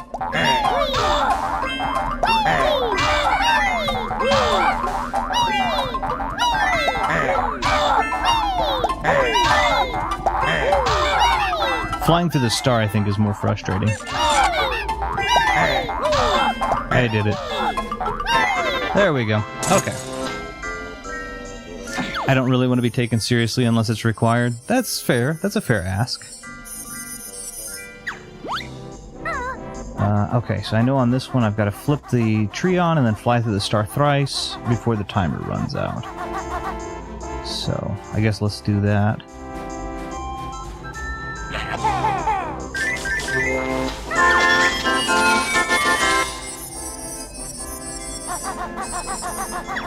I don't mind. I don't disagree with you on that. I like how I think it is telling though. Like the amount of frivolity that somebody like, oh, I just want to be a soda can. You know, okay, well that's good. You know, I like that. I think that's a good. I think that's a good thing. I don't know what I would go through as. I'm not a silly person, I don't think. But I don't mind being silly. It's just, I don't know what I would put myself as. Normally, I would say I'm fairly uncreative, non-creative. I don't know what the appropriate word is for that grammatically, but when it comes to the persona, I would probably make a character that somewhat resembled me. And then say, hey, this is me. With the assumption that I wanted to be perceived in VR as myself, but, you know, I don't know. I don't really know. I haven't done that. And now you have me thinking, what would I do if I did?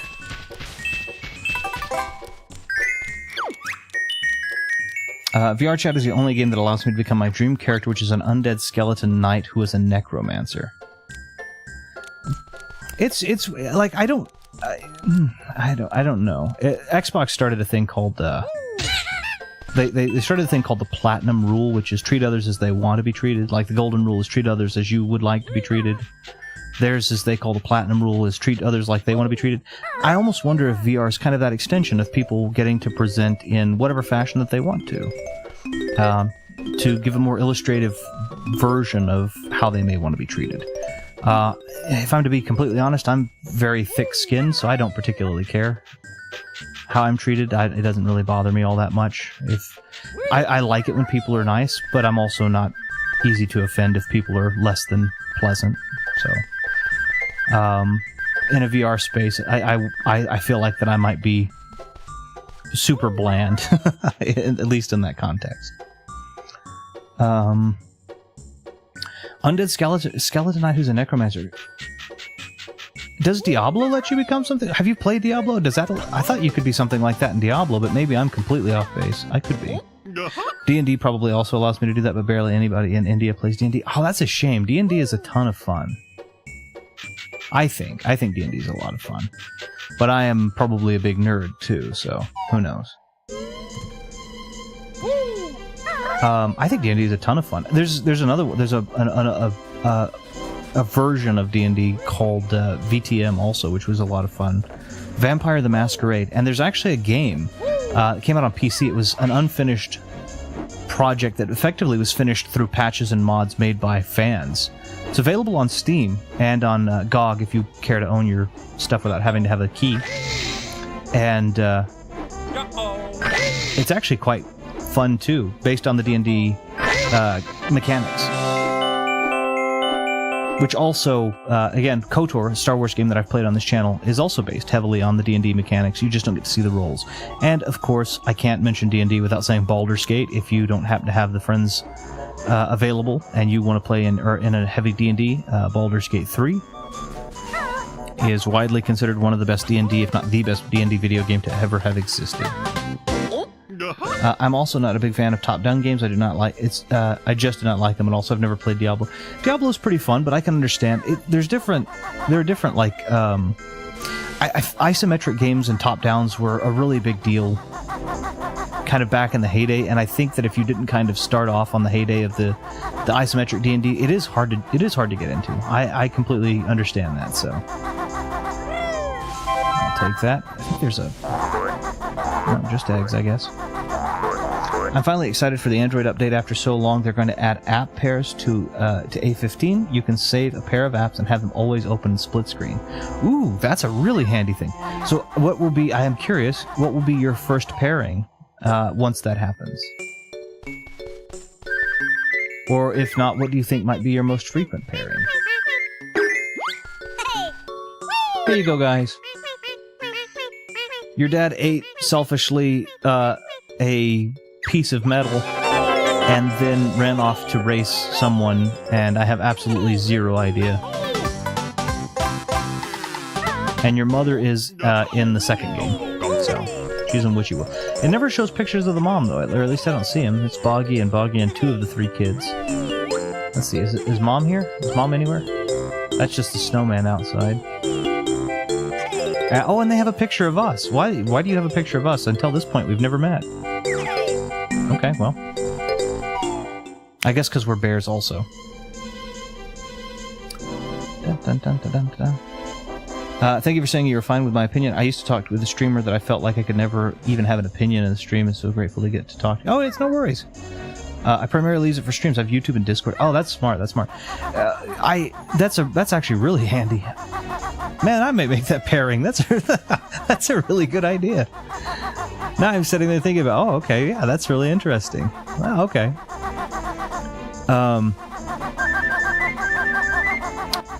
Yeah, no, the thing about it when it comes to games, right, you want to talk, I'm going to say some stuff here, and so if anybody feels that I'm controversial or being rude or offensive or opining beyond my means or knowledge, please, feel free to disregard this and tell me be quiet. But games are about fun, and I am not personally someone who believes that your fun and my fun have to match, because I don't believe fun is objective. And so, yeah, no, your opinion is just fine. Just because I might agree or might enjoy something that you don't, or vice versa, doesn't mean that you shouldn't be able to enjoy what you enjoy. So, yeah, no shame here. Again, there's no such thing as objective. I mean, I have friends who like what I would consider to be just flat out good video games, and they just don't like them. And I don't like one of the big conversations I've had on this channel with a video that I had done was I have a friend that the audio engineer, in fact, was on this channel, and he wanted me to rate Banjo. He wanted me to rate Halo as one of, or he believed that Halo should be rated as one of the best shooters of all time, and I don't. Or top 10 or top 5, something like that. And it's not in my top 5. Not because it's not a great game, but because it just doesn't happen to fall in my top 5. So point being, okay, I don't need that. Point being is, yeah, your opinion's fine. I mean, whatever you have fun with is what's important. Whether I agree with it or that's what pleases me, it doesn't matter. That's not what's important. I think, is there another one up there anyway? Get up there, Banjo. Why am I not paying enough attention? Oh, okay, fine. I am paying enough attention. I'm just doing poorly. Alright, there we go.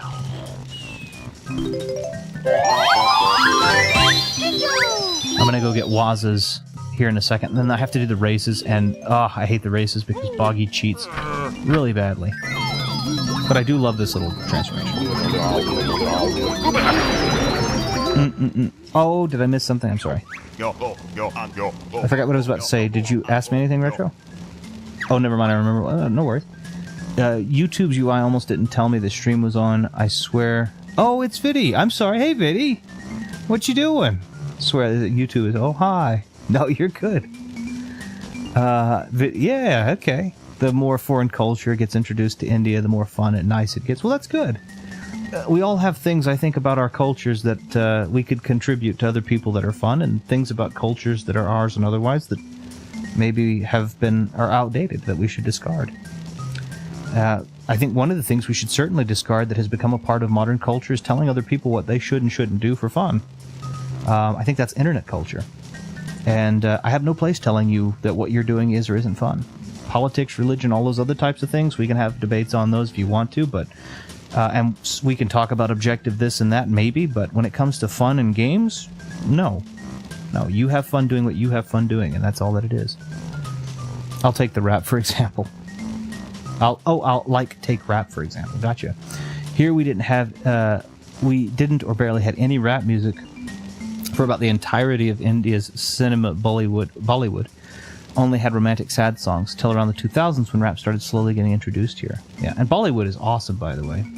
Anna's a big fan of Bollywood movies, as am I, so. It reminds me of the top 25 I and many others did. Yeah, I was still surprised by how civil we were all about each. Yeah, that's the thing. I'm also a big fan of rap. I'm not a big fan of rap, sorry. Halo got big because it appeared at the right time. It was really good, but would be forgotten if it wasn't the game for the Xbox. That's true. Wasn't it meant to be a Mac game originally? It was. Marathon. Yeah. BRB making breakfast. No worries at all. I think Halo is a fun game. But you also have to consider that Halo wasn't my first shooter. It's not the one that I have. I have great memories of Halo and playing Halo with friends, but when it comes to shooters and other games like that, I also have a ton of fun remembering and thinking of very fond memories of Doom and Wolfenstein and some of the old and original Call of Duties and Rainbow Six Rogue Spear is one of those that I would say I have a ton of fun with. So I have a whole lot of fun and great games that I have a lot of fun with great games, other great games that occupy my top few spaces, and I don't think there's a problem with that. Does that mean that Halo doesn't deserve to be on a list of influential for its time? Absolutely not, but that's not what we're making a list of. Oh yeah, Perfect Dark and GoldenEye were other ones that I had mentioned as well. I'm right there with you. Perfect Dark, oh my goodness, I want to play Perfect Dark so badly again. Maybe I should. I really like it. I really love the James Bondy music of Perfect Dark 64, the original one. Zero was fine, but yeah. That was such... I'm not good at that game. I do not remember that game well, but my goodness, I really love that game. I gotta play that again. Now you've got me excited about that. So... it's cute. Let's see. Yeah, I can't hurt anybody, but I got big teeth. This one may be my second favorite transformation after the transformation in Mad Monster Mansion. I think that one's my favorite. Why, hello again, Mr. Walrus. Feel free to have a look around Waz's cave. Waz is also really sweet. When you come in as the bear, though, she gets scared. She's like, no, don't. But when you're not the bear, she's like, okay. Hello, friendly other thing.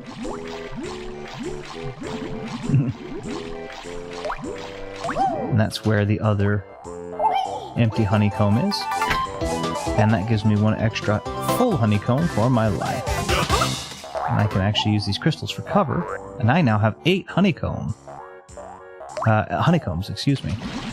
And there are 3 more worlds, which will allow me 1 more honeycomb, and then there's a secret that we will also have access to at the end. But I won't be doing that entire thing in this stream. I'll only be doing...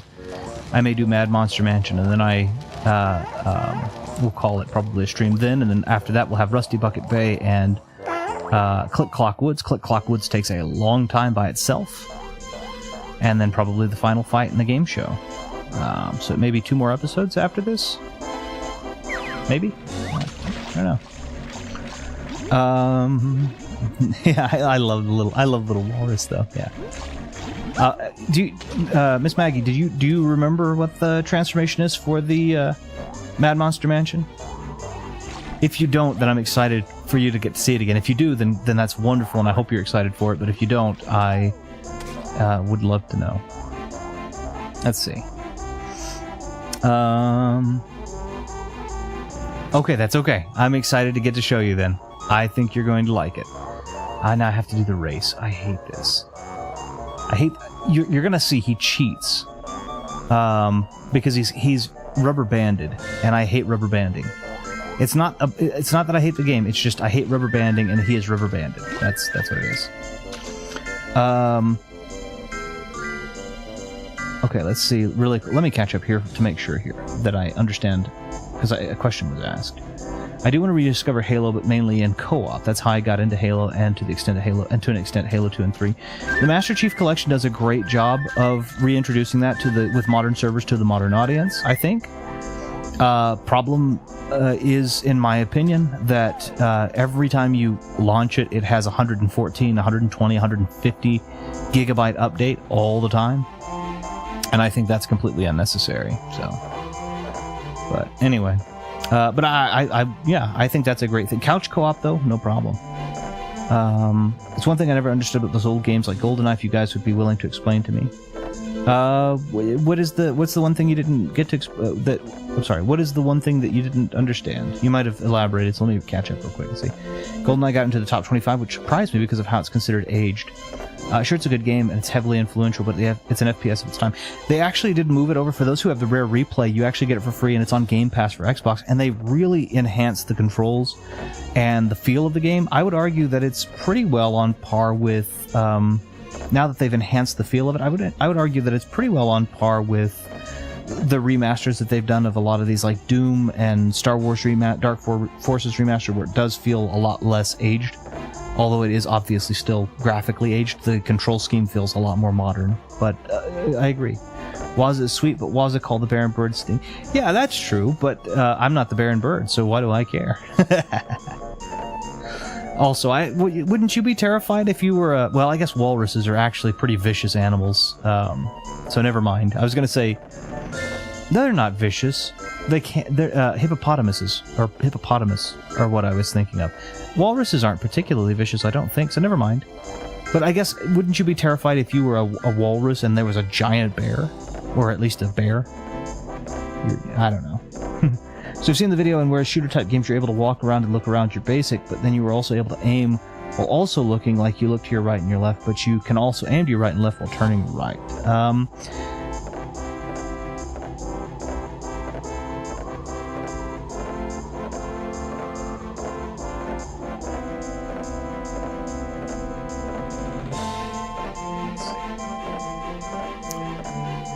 Yeah, they had it differently. You could aim while you were staying still, and there was stuff like that. But as far as I know, there wasn't a lot of... it's been quite a while since I last played that. Yeah.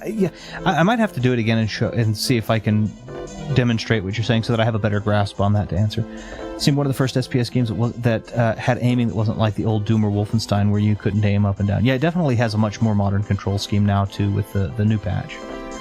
One of the only things I remember about the mansion is the pot. Oh, yep. I understand. Heard it's voiced by Grant. Yeah, the little flower. If you're talking about the little flower pots, yes, that is correct. And yeah, I'm back. What are we talking about? Thank you. Did the pots say that? They did.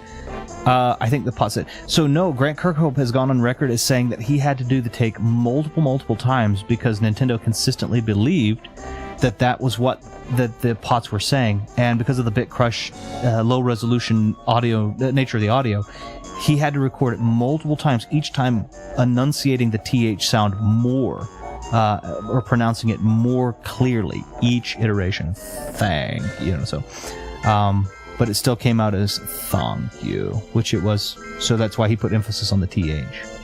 And of course, Rare got their cheeky bits in already. I mean, we've already seen a couple of them when we were talking to the tree, so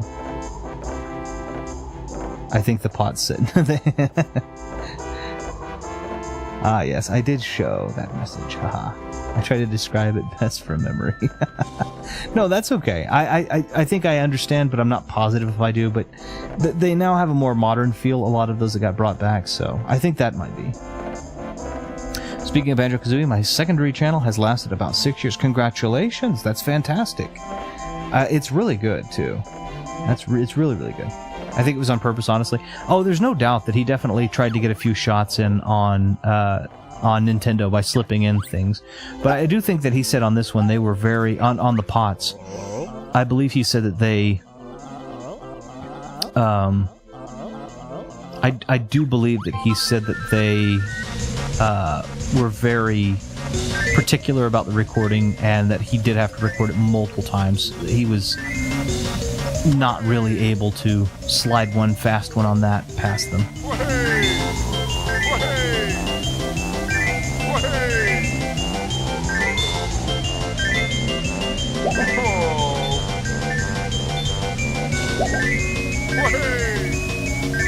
So this race, I don't think this one's the bad one. I think it's actually the one where I have to pick up the... I think it's actually the one where I have to pick up the Talon trainers, the Banjo one. Because this one's not seeming to be too terrible.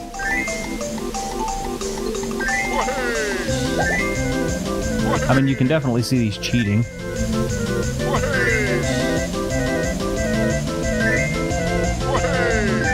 A little bit. I was gonna see if I could cheat a little bit also by jumping like that, which it seems to have worked.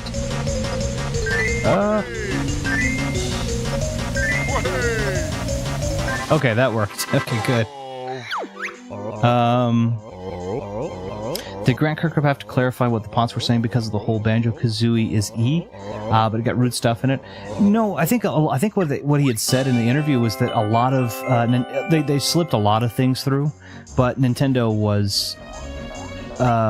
were very specific about what had to be done with that. They listened to it and they were like, no, that sounds like you're saying, like you're telling someone to you're saying F you, basically. And so he said that they had him record it multiple times. I believe that this was I think it's divulged multiple times. I believe it's actually also divulged on the guest grumps with the Game Grumps, where they asked him about that too, and he was like, no, they kept thinking I was saying that, and they kept having me record it with the TH sound in there.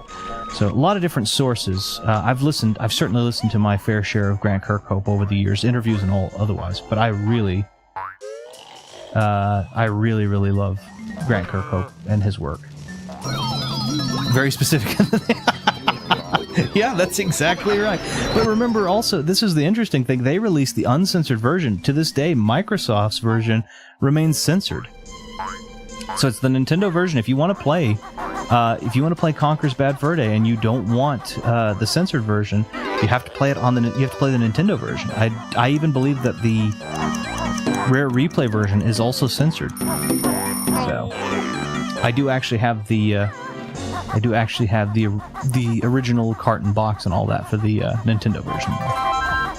So,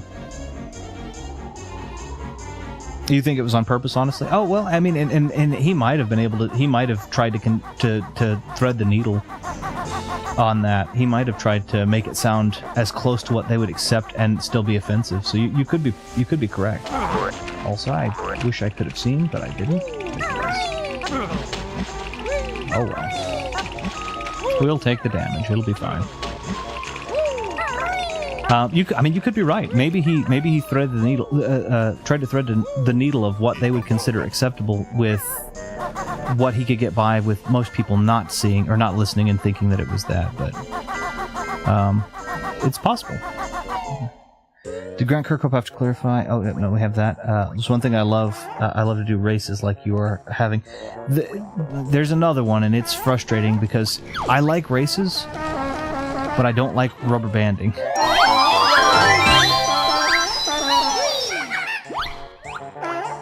There's the giant ice key, but this is not the stop and swap version, so.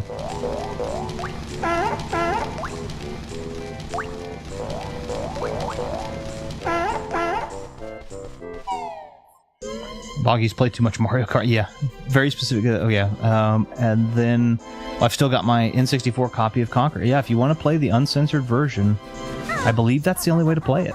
I believe all of the Microsoft versions. I believe every Microsoft iteration is censored. It's just the N64 version that is not.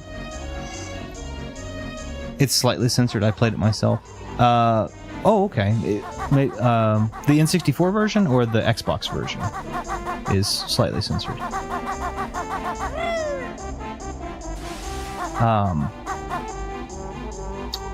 Or the Rare Replay version is slightly censored. Because I remember that, like the Great Mighty Poop part was heavily censored in some of them, several of them.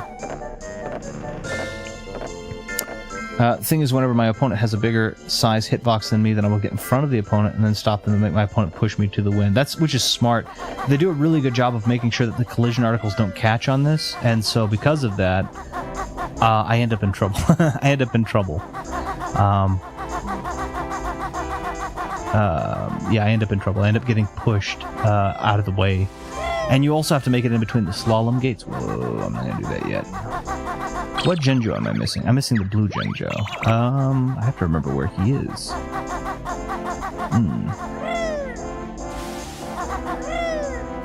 Let's see.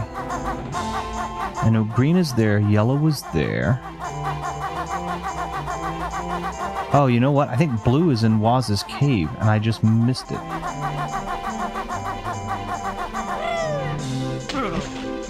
That's fine, Banjo. You're fine. You've got fur.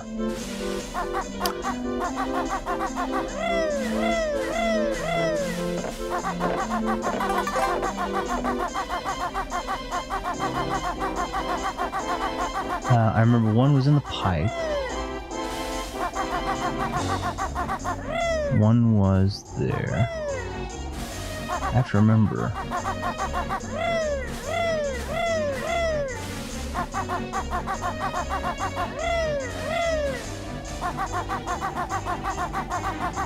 Not back there. That's where the...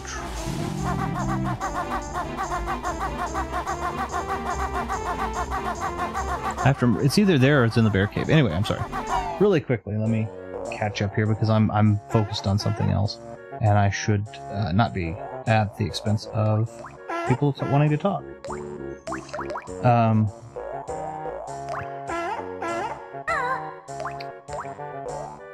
Let me see where I was.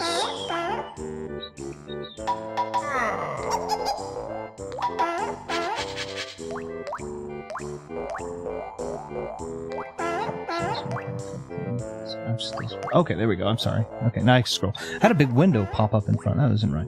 I'm still surprised at... Oh, 1 second. It always pops up a window, and I hate that when it does that.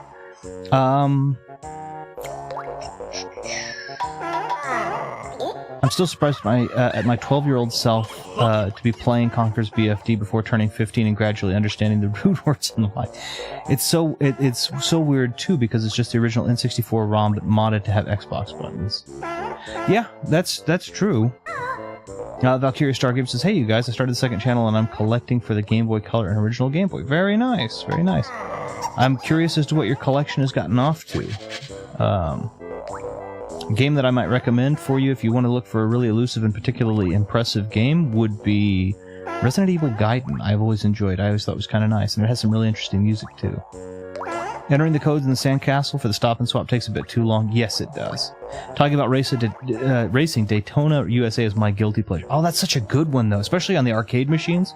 That is such a good one. The rare replay one is slightly censored. Yeah, not as much as the Xbox version though. Okay, then all right. I thought the orange Genjo was the only one there. Man, this game almost feels new every time I play it. It is. I was supposed to go to sleep about 2 hours ago, but I stayed up talking to you. Oh, I'm sorry. Time for me to go to sleep, but I'll be lurking. No worries. You have a good night. Get some rest. Oh, shoot. What was I... Not a problem. Have a good sleep. Go to pizza.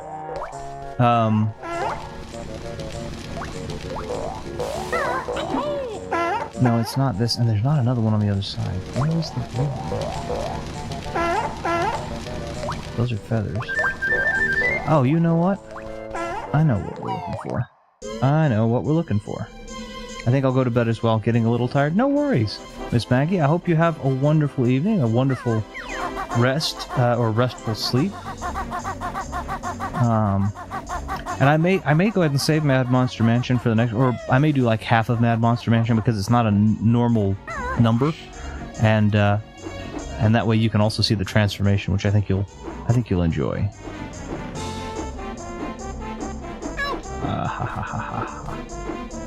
Just land on the scarf over here. Not to mention, I don't know how long this race is going to take me. It may take me a minute to get the boggy race done.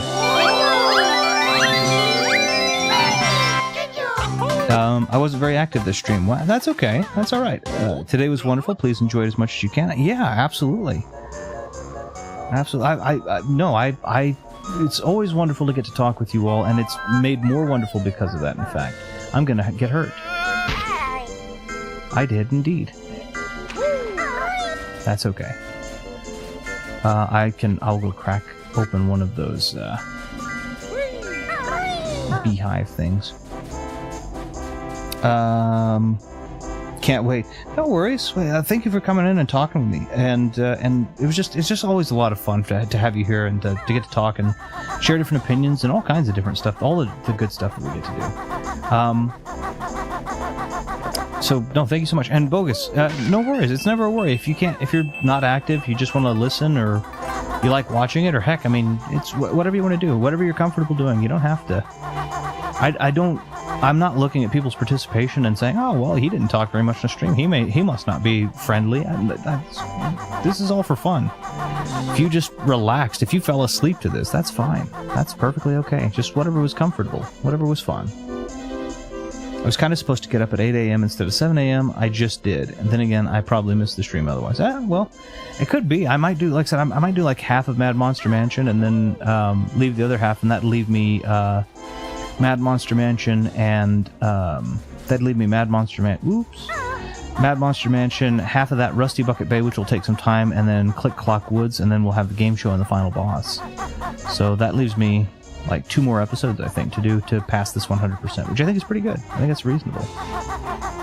Alright, here's the race I dread, and it's the last Jiggy I need. Falling asleep to this sounds pleasant. Well, if you do, then that's wonderful. I hope it is.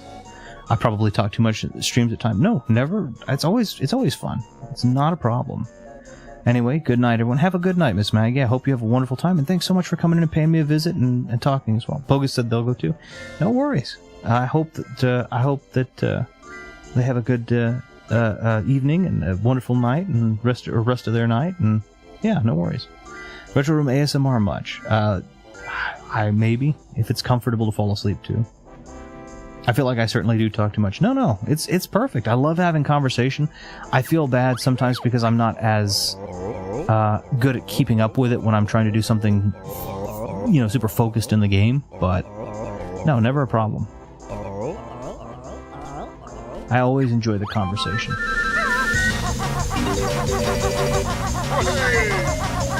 Okay, we're gonna see if I can do okay at this one. This one's much more tricky. And if you miss a slalom gate too, you have to go back. You can't just...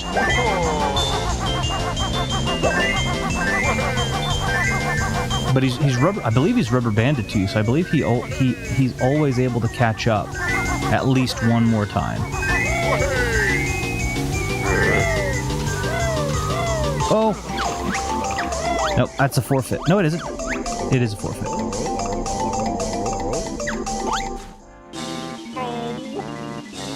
I hate that. We'll try again. This is where it gets frustrating, because you get behind for just a second, and then he's automatically like, eh.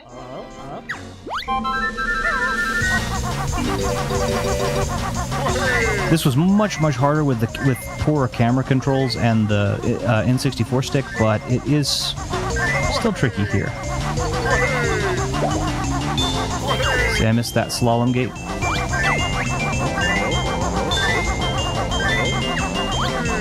And I believe, since he's rubber banded, he has to slow down when he gets too far ahead if I just miss a slalom gate. Rubber band, for anybody who isn't, I'm sure everybody is, but for anybody who isn't familiar with rubber banding, it's that his speed is dictated by my speed, no matter what direction he's in.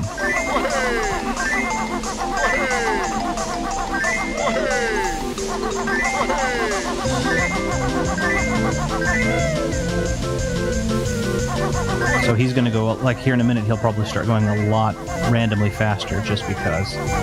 Okay, I got it. That wasn't awful. I've not played Banjo Pilot at all, but I wouldn't be surprised if Boggy is in it and he cheats like he does here. Oh, absolutely. You know who cheats worse? This is my opinion. You know who cheats worse than Boggy? Canary Mary from the second one. She is so much worse a cheater.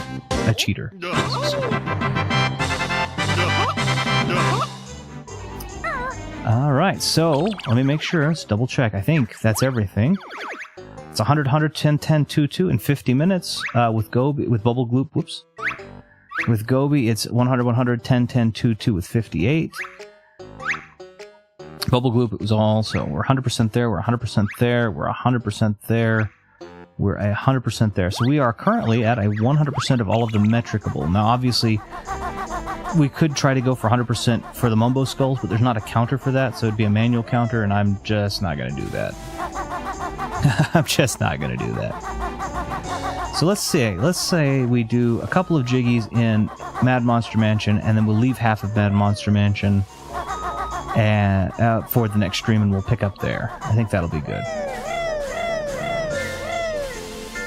Also, because I just love Mad Monster Mansion. It is my favorite place, my favorite transformation, the whole thing, so. And there we go. I like all of Banjo-Kazooie except for that freaking Canary impersonation. Yes. Canary Mary, the first one, like, okay.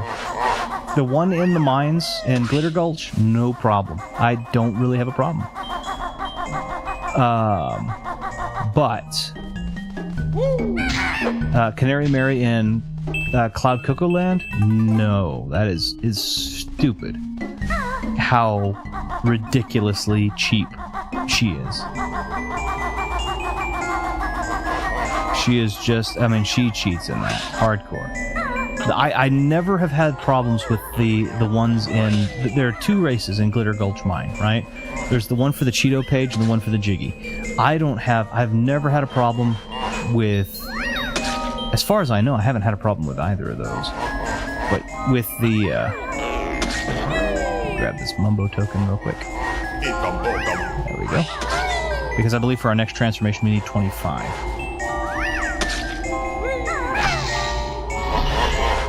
Okay, and this is going to be close.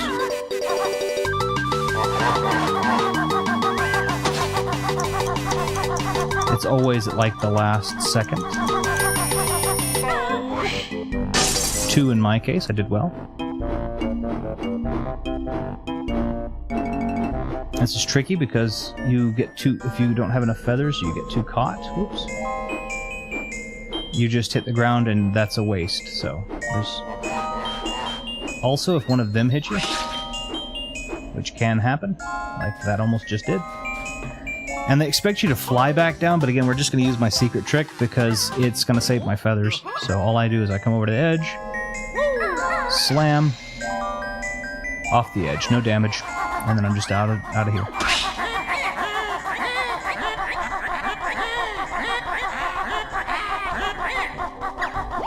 All right.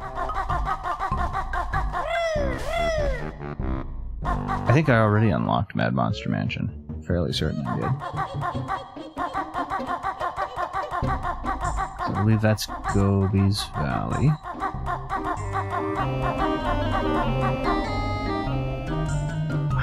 We'll see. I don't know if I did or didn't. I know that I'm supposed to go through that as the transformation. Glitter Gulch Mine is found at Cloud Cuckoo Land. Rare was either evil or just you didn't... Well, and not only that, but like on the Xbox, it's much Oh, I didn't unlock it. It's much easier, in my opinion, on the Xbox to button mash because it picks up the buttons a lot better than it is to do it on the Nintendo 64 because it felt like you would eat more of your inputs on the Nintendo 64.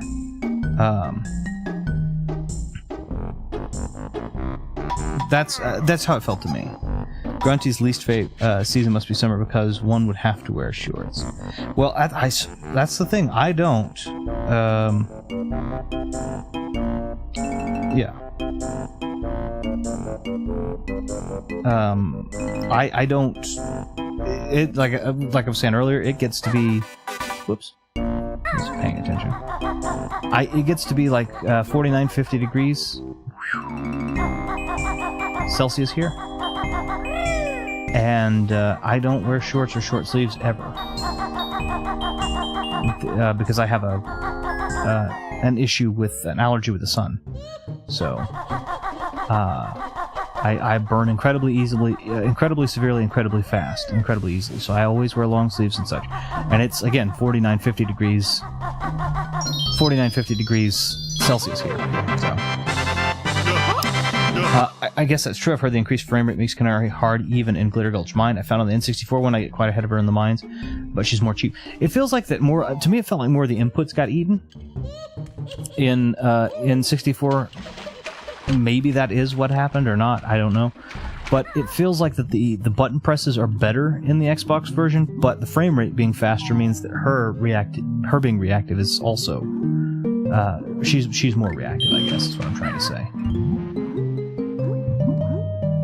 Let me go ahead and grab this token. Again, I think we need 25, so we're a few short right now. 7.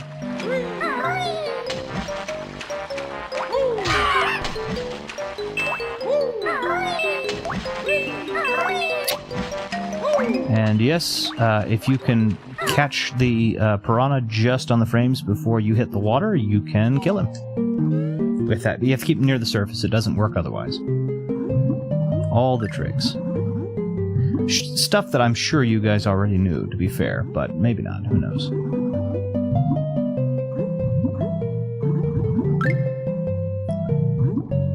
Same thing you can do with the mine, but the mine does blow up, so because the mine blows up, you are going to take damage. So I try not to do that to the mines. There we go. So if you can get him to come all the way to the surface like this, and you see him above the water, you can do that to him. And you don't have to worry about them floating around anymore. But you can only do it if they come up to the surface and only if you hit them in the frames before you touch the water. Otherwise, they win. Let's go ahead and pop these all in. We have 34. We know that we have 100%, so we have more than we need. And welcome to my favorite world in this whole thing. Not everything in this... I'm not writing a blank check. I'm surprised at how my tag idea has picked up a little bit. Which one do you mean? Viddy, I'm sorry. You've had a lot of great ideas, so you'll have to forgive me for forgetting which one of your great ideas this might have been. Or to which one you reference.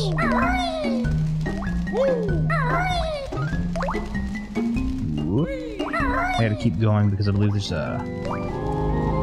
okay, I saw an old Let's Play series of BK where I remember the commentator said Mansion is their least fave level.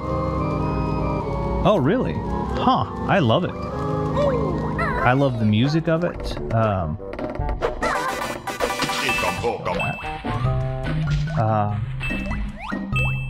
I love the music of it. I love the transformation the most. It has some of my favorite themes for the puzzles. Like it has, I can't remember what his name is, but the ghost keyboard in the church. I love the theme when you hit the church bell theme when you hit the switch to go in. Is it Mozza or something like that? But anyway, that plays the organ you get to play. And let me go for a breath real quick. Rusty Bucket Bay is probably my least favorite. I sort of invented a tag on my channel now that I'm back. Oh, really? I like Mansion, but I will admit finding all of the windows in the mansion is a little tedious, but then general central landmark of the structure, geez, and it's all good and fitting for October. It is. I feel like Rusty Bucket Bay is my least favorite. I love the music, but all of the portholes, all of the windows, the oil that takes your oxygen twice as quick, especially with that jiggy that's in the motors, the jiggy that's in the fan blades underneath the front of the ship, and you're on a timer, and you're on a timer from those, and your oxygen goes twice as quickly, and the jiggy is already hard enough to navigate into with the motors not running, and this and that. There are a lot of... The engine room jiggies are not my favorite. I really despise those. So, I can pull... the jiggies on the toxic waste areas are bothersome at best, That's that would be my least favorite. I can think of 4 jiggies out of the 10. So 40% of the jiggies that I just dread getting. Whereas in this, a little tedium, no big deal. But yeah, I absolutely despise... Okay, that's fine. I absolutely despise some of the Rusty Bucket Bay ones. Easily my least favorite Banjo, and I still the music is still great, and there are still elements that I really love about it. It's just overall, Click Clock Woods is probably my second least favorite. Mad Monster Mansion is easily my favorite, and then And it doesn't mean I love everything. Like, I'm not writing a blank check. There's the Tumbler game, which I'm like, okay, whatever. Get in there, Banjo. Banjo, get in there. There we go. It's still a genius level. It is. It's definitely a really brilliant level. It's just frustrating because the things that make Banjo-Tooie frustrating, like the necessary cross-pollinations of certain levels. Like, I have to go to summer before I can get this one, or I've literally worked this one from autumn to winter, now I've got to go back to spring to catch it. That's where it gets frustrating to me. Okay, this is what's-his-name sleeping, and I have to come into the fireplace to get him, so the minute I touch this floor, it'll wake him up, so I'm not gonna do it. I think it's cool. It's just there are ones where it's like, okay, I had to literally work all for it. Like, I had to grow Eerie. I had to grow Eerie from nothing. Eerie the eagle. And you have to grow him in all 4 seasons. You have to find him the right amount of worms, and it's like, So. Not the worst thing ever, but my second to least favorite. Second least favorite to Rusty Bucket Bay. I'd say my favorite ones, this, probably Frizzy Peak afterwards, Mumbo's Mountain and Treasure Trove Cove.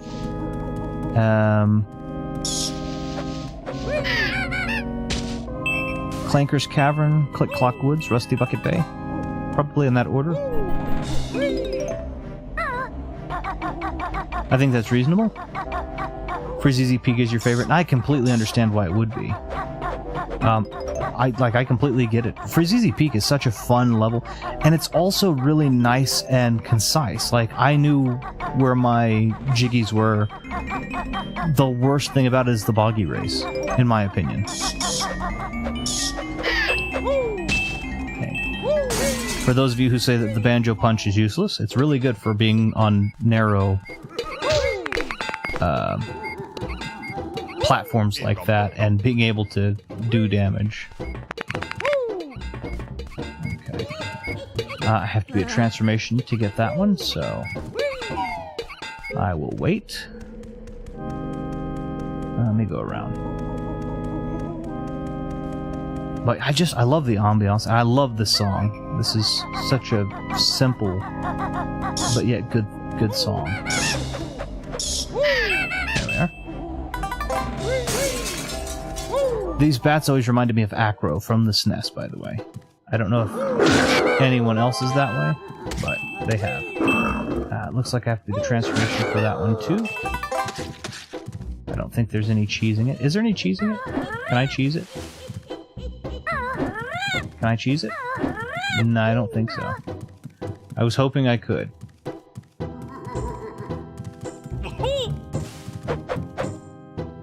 What if let's see if I can... Maybe I can. I don't think I can. I don't think there's a way to cheat. No, I think I gotta be... Transformation. Okay, that's fine. Hope this level doesn't drive you batty. Ooh, very... It's like, this level is right for the puns on somebody else's stream. No, that's fine. That's... Batty, also. Fun game. Fun card game. Richard Turner came out with it. I actually like those types of puzzles and games, so it was really cool. I've heard of this NES game, but I've not played it. It's pretty good. It's not the best game ever. It's a Sunsoft game, I think. I think it was a Sunsoft game, and I like Sunsoft for the most part. I like older Sunsoft better than I like new Sunsoft, but I do like Sunsoft altogether. You want to know a company that I think got a bad rap for no reason, or at least for little reason? From that era, Iguana. I think Iguana Studios made some fun games, and I know they get flack left and right, like kind of the LJN flack, which is to be expected considering the shared ancestry. But anyway, I thought Iguana was good. Sunsoft, though, a lot of fun, a lot of cool.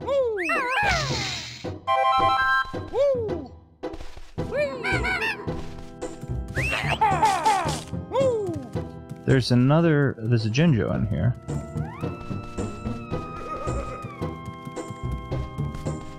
I hear it. That's useful. I hear the Genjo, but I don't see it. It's on top of the bed. Okay. I was like, I remember this. So much for saying the SNES is my fave on my tag. SNES is definitely my favorite console, for a number of reasons, but it doesn't mean I've played every game for it, and I think that's perfectly okay. You can have a favorite that you don't have a full expertise on either. Matter of fact, you could love the SNES because it houses one of your favorite games ever, and only that one, be an expert at that one, and still have the SNES as your favorite console. I never will understand the mentality that has come up of you must be an expert on something for it to be listed as your favorite, or otherwise it's not your favorite. I have never understood that. Oh, my favorite's the Nintendo 64. Oh, have you ever played Snowboard Kids 2? No, well then it's not your favorite, is it? No, that doesn't mean that. What the heck are you talking about? Maybe I just haven't played that game, which I actually have, but eh. There we are. Oh. Okay.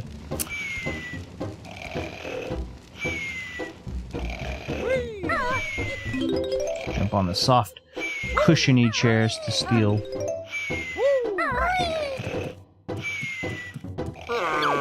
That from, I can't remember what his name is. I would say he rhymes too. Well, he kind of does. Shown and gone don't really rhyme.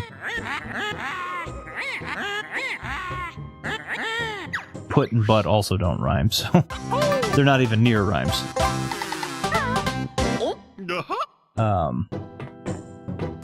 Yeah, okay, there we go. Now I can go around at my leisure collecting notes, and there is, in the chandelier, there's a 1-up. Ah, shoot. Yeah, there's a 1-up in the chandelier, so I'll probably grab that too. And then I'll read what you've said just there. Viddy, I'm sorry. Okay. And there we go. Not too bad.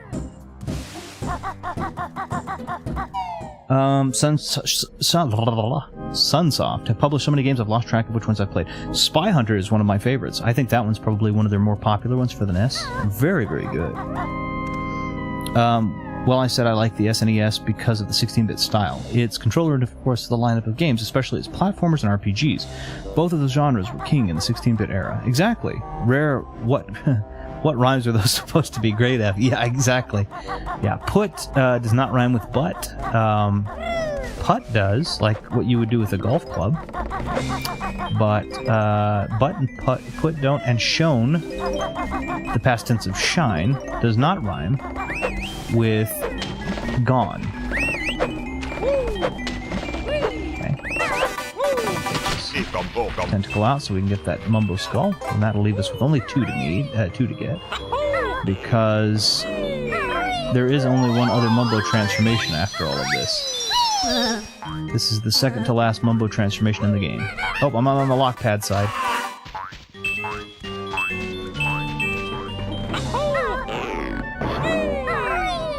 Okay, there we go. I'm showing you all. I mean, Viddy, you probably already knew all these because you've played this, but you're seeing the ways that over the past 30 years almost now that I have cheesed the system with not taking damage from falling from heights and and using the there's a jump pad on the other side. Using the jump pads to get over the gates when I'm not on the correct lock pad side and all that good stuff. So I don't know if this is stuff you yourself also used, but if it isn't, please feel free to use it. And if it is, it's good to see that somebody else uses these because I thought I was the only one. Quit slamming. Yes, I know that's Thorn.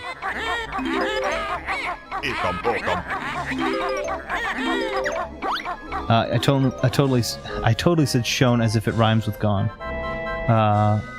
BK made me fail English, which is impossible. I love that. I do know that there are people that do say shown as Sean, but I don't think that's not how I say it. So here's the tumbler thing that I just talked about. This is probably my least favorite puzzle. It's not awful, but it is probably my least favorite one.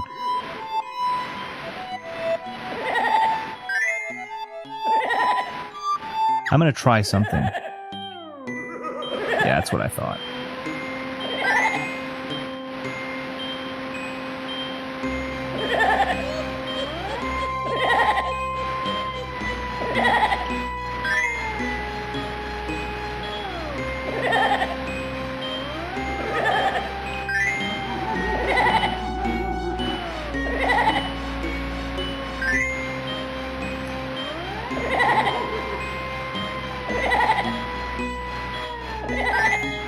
And then if you hit a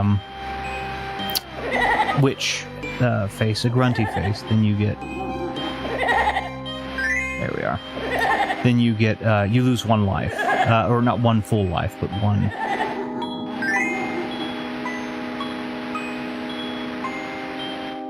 piece of health. So the accuracy is important, and it was not something that was easy to accomplish.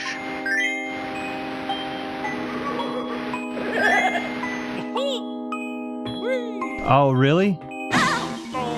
That was not... I'm sorry. I thought I was going to hit it, but knocked me off, and then when I got back on, he didn't steer it. He just decided, yeah, we're good. That's fine. Hey, is that the it's the umbrella logo? It is! So I thought, too, every time I see that, I'm like, oh, Resident Evil, okay. Gotcha. Let me grab some health. I need to be a transformation for that to do what I want it to.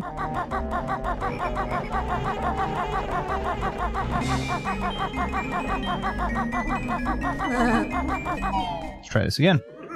Me fail English? That's impossible. Yeah, this is why it's a frustrating puzzle. It's just arbitrary. Let's, for the sake of consolidation, let's grab this A over here. I think the camera could have been done quite a lot better. So we'll just grab the N. J is over here.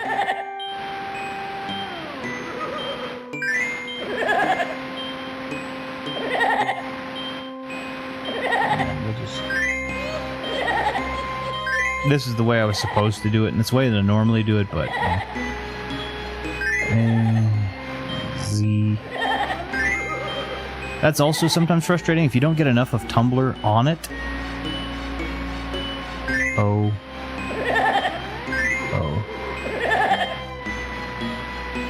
Then it doesn't register, which is good for the for the grunty faces, but not great for the letters. There we go.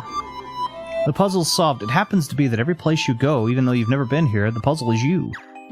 Grunty, you would have been better at, like, making it 1, 2, 3, 4, 5 or something. Like, at this point. I'd call you, like, or if the puzzle actually had your name in it, but they're always my name. The only thing this level Midas will be missing is the Hex Girls from Scooby-Doo. Hey, I gotta be honest with you, though. The Hex Girls from Scooby-Doo, that was pretty cool. They were pretty cool. Yeah, Jennifer Hale. One of my favorite voice actors. One of my favorite voice actors of all time. And they had that really cool Hex Girls song, which I thought was actually pretty neat. So... and she sang it, and of course her voice is particularly pleasant because she's got a very unique voice, I think, so. Whoops.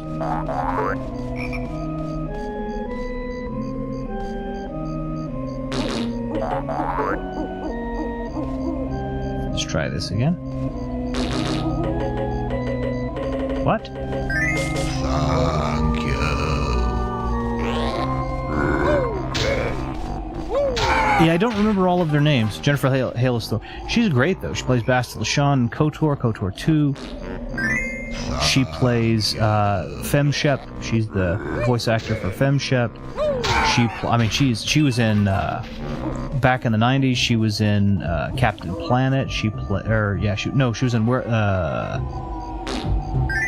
Thank you. I think she was in Captain Planet. She's in Where in the World is Carmen Sandiego. That was cool. Yeah, she's always kind of been just awesome. So, one of my favorite voice actors. And to have her sing the Hex Girl song was pretty cool too. Thank you.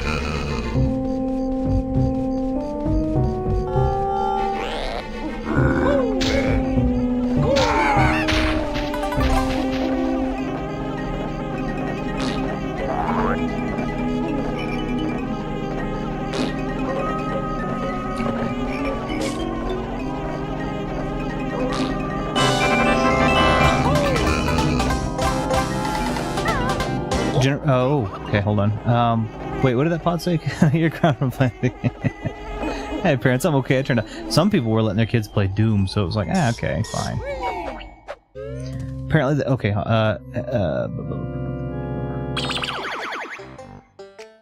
Apparently, the Hex Girl's Song of the Four Elements had to be changed because Jennifer Hale refused to say water. Then again, maybe that's not true. The lyrics had to rhyme.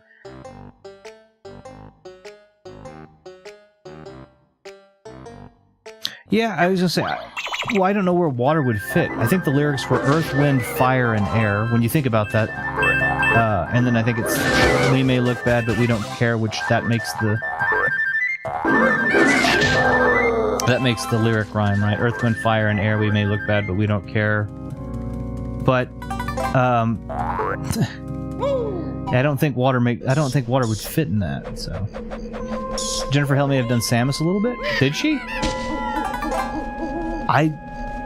If she did, I didn't pay attention to which one she did Samus on, which is a darn shame because I should be paying attention. Her voice roles, she's just awesome, so. She's still awesome. She did, I know she did Bayonetta also, when the voice actor had that dramatic whatever it was that she went through for Bayonetta 3. I believe Jennifer Hale was the one that was picked up to take the slack. Okay, we're not going to transform, but I am going to grab the notes. You can wake up, Mumbo. I just want what you've got. I didn't need 25. I needed 20. I think maybe I need 25 for Click Clock Woods, which is really going to be not fun because after this I'll only have 6. Hey, water being like, hey, we're out. Yeah, it's I mean the lyrics came out well. I think they did well, but it was like how many jiggies do I have here? I think I'm setting on 3 jiggies from here. So I think I can get 5 before I transform, if I'm not mistaken. I do need up there though. Let's go on this other side here.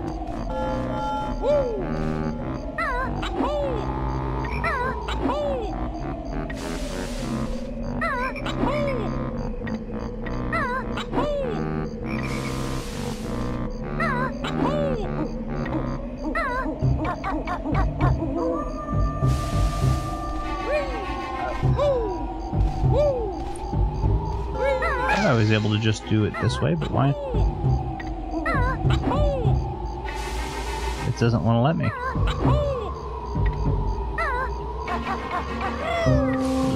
I guess I can make the jump singular.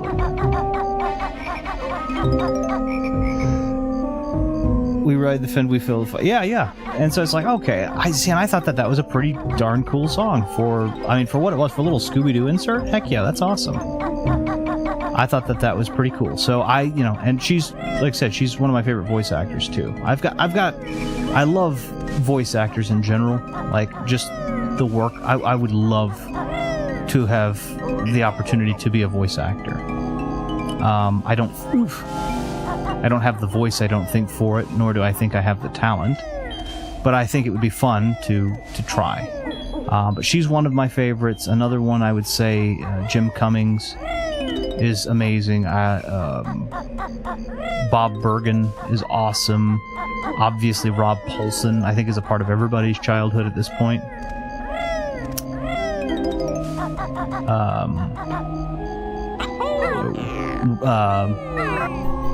John DiMaggio.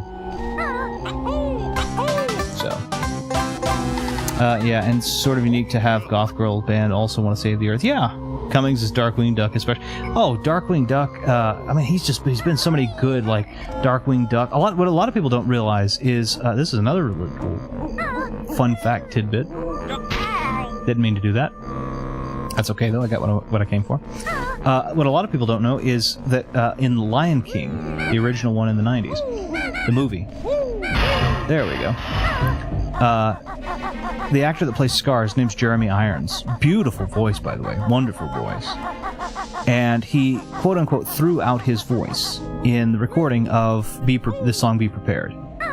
So, at the line, "You won't get a sniff without me," that is Jeremy Irons. However, everything sung after that is Jim Cummings. It is... everything that is sung after "You Won't Get a Sniff Without Me" is Jim Cummings. So the line "Prepare for the coup of the century," "Be prepared for the murkiest scam," all of that is Cummings. I thought I saw a note that I had missed over here somewhere. There it is.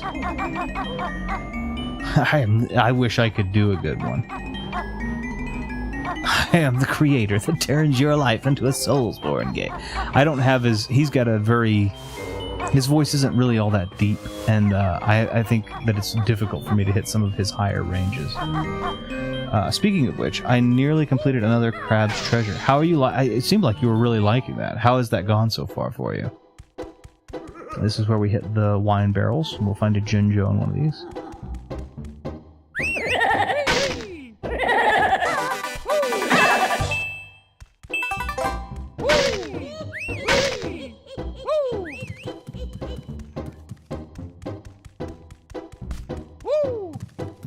Feather. I can almost do a Jim Cummings voice for Darkwing. Oh, I'd love to hear that. Jim Cummings, again, if you can do his voice, it's such a unique... It's kind of, again, it's like a John DiMaggio. It's so difficult to replicate. And it's such a versatile and integral part of anybody who grew up in the 80s and 90s. It's just like Darkwing Duck. He was in Gargoyles. He was in... TMNT, he was in, he was in a lot of, and again, like I said, he took over for Jeremy Irons. Those are big shoes to fill because Jeremy Irons has a wonderful voice, and he took over for Jeremy Irons as Scar when when Scar's voice was thrown out, basically. So very, very cool.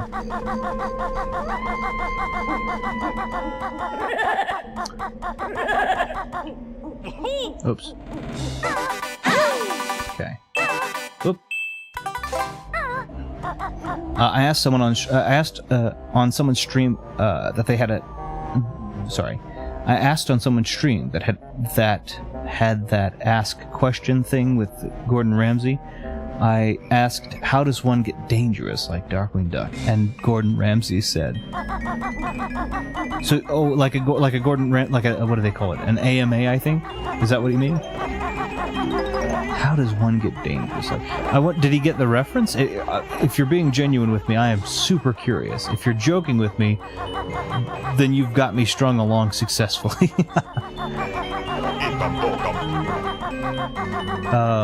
And if you're being genuine, then even still.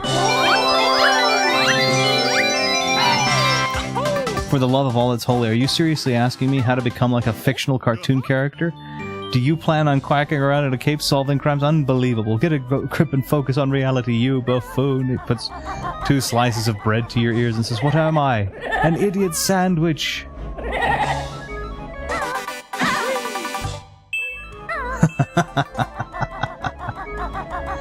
You gotta give it to the man. Gordon Ramsay, he may seem like a hard-nosed, but at the same time, he does know what he's doing. And if you want, I agree with this. I don't have, culinary arts are not my skill like his are, but I do also have a skill that I would consider to be well-practiced, and I do have one that is competitively proved to be one of the best, at least in my area, which I'm very happy to say, very proud to say. And I agree that you do have to put in some levels of ridiculous dedication to get there. You do have to be willing to do things that are to be incredibly Hey, we're almost a Mad Monster Mansion Ghost Sandwich. Yeah, that's true. You have to be willing to be incredibly hypercritical of yourself. And I think people would argue that that's, but I don't know. I could be wrong. So I think what I'm going to do is I've gotten 5 jiggies out of the 10 that are here. I know that I need, in order to get 3 or the remaining 3 or 4, I know I have to be the transformation. I'm not naming what the transformation is because some people have forgotten, and I want them to be able to see it firsthand. But I know at least for 3 of them that I have to be the transformation. So I do know one of the things I do have to do is get into the church, and that is difficult. So I am going to try to do that. I have to remember the path. Probably not. Oh, see, I love that.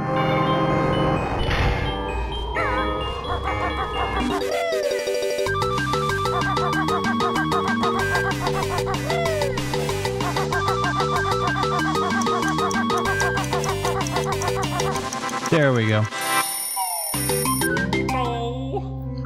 Okay. One problem... Besides Another Crab's Treasure, I've been playing Animal Well lately, and no, it's not because it's like Halo 2 and 3, according to Donkey. I don't think I've seen that one, so I can't say. I mean, I'll take your word for it, but I don't think that I've seen it. Halo 1 and 2 are fun games. They're not my top 10, but they are fun games, and I appreciate what they were culturally, and I appreciate what they were personally, even to me. But what they are not is in my top 10. Nor do they deserve to be in my top 10. There are other games that I can think of that make my top 10 very comfortably. Such as Super Mario World, such as Banjo-Kazooie, such as KOTOR, right? Oh, Motsend, that's his name. And I don't want to do his yet, so let me see if I can. I think once I'm up there I have to, so... Alright, let's get on the bench up here then, and then I'll pause it and catch up and call it. Oh, shoot.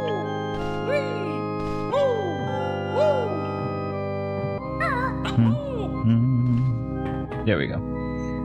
Let's see. One problem I've experienced in Animal Well lately is that it seems I cannot go anywhere with a certain item, which apparently is not too hard to get. I made it more hard, Metroidvania be darned. That's one of the things that I've been said, and one of YouTube Let's Players library, and I can't remember. I think it might have been Aaron Hansen of the Game Grumps who was talking about the superiority of Metroid over Castlevania in the Metroidvania style. And I think the way that he said it is that the Metroidvania one, Castlevania is less impressive because you need certain items to progress, but you don't need other items to progress. And I think that when you have to have items to progress, all of the items are necessary to progress like they are in Metroid. Or at least for those that are non-cheese, non-speedrun. I feel like that gives a more dynamic experience, because you feel like you're getting something that is exclusive to you. Like, maybe the other person didn't see this. So, Metroidvanias I love, but I just, not a fan of Metroid style, I have to have this to progress.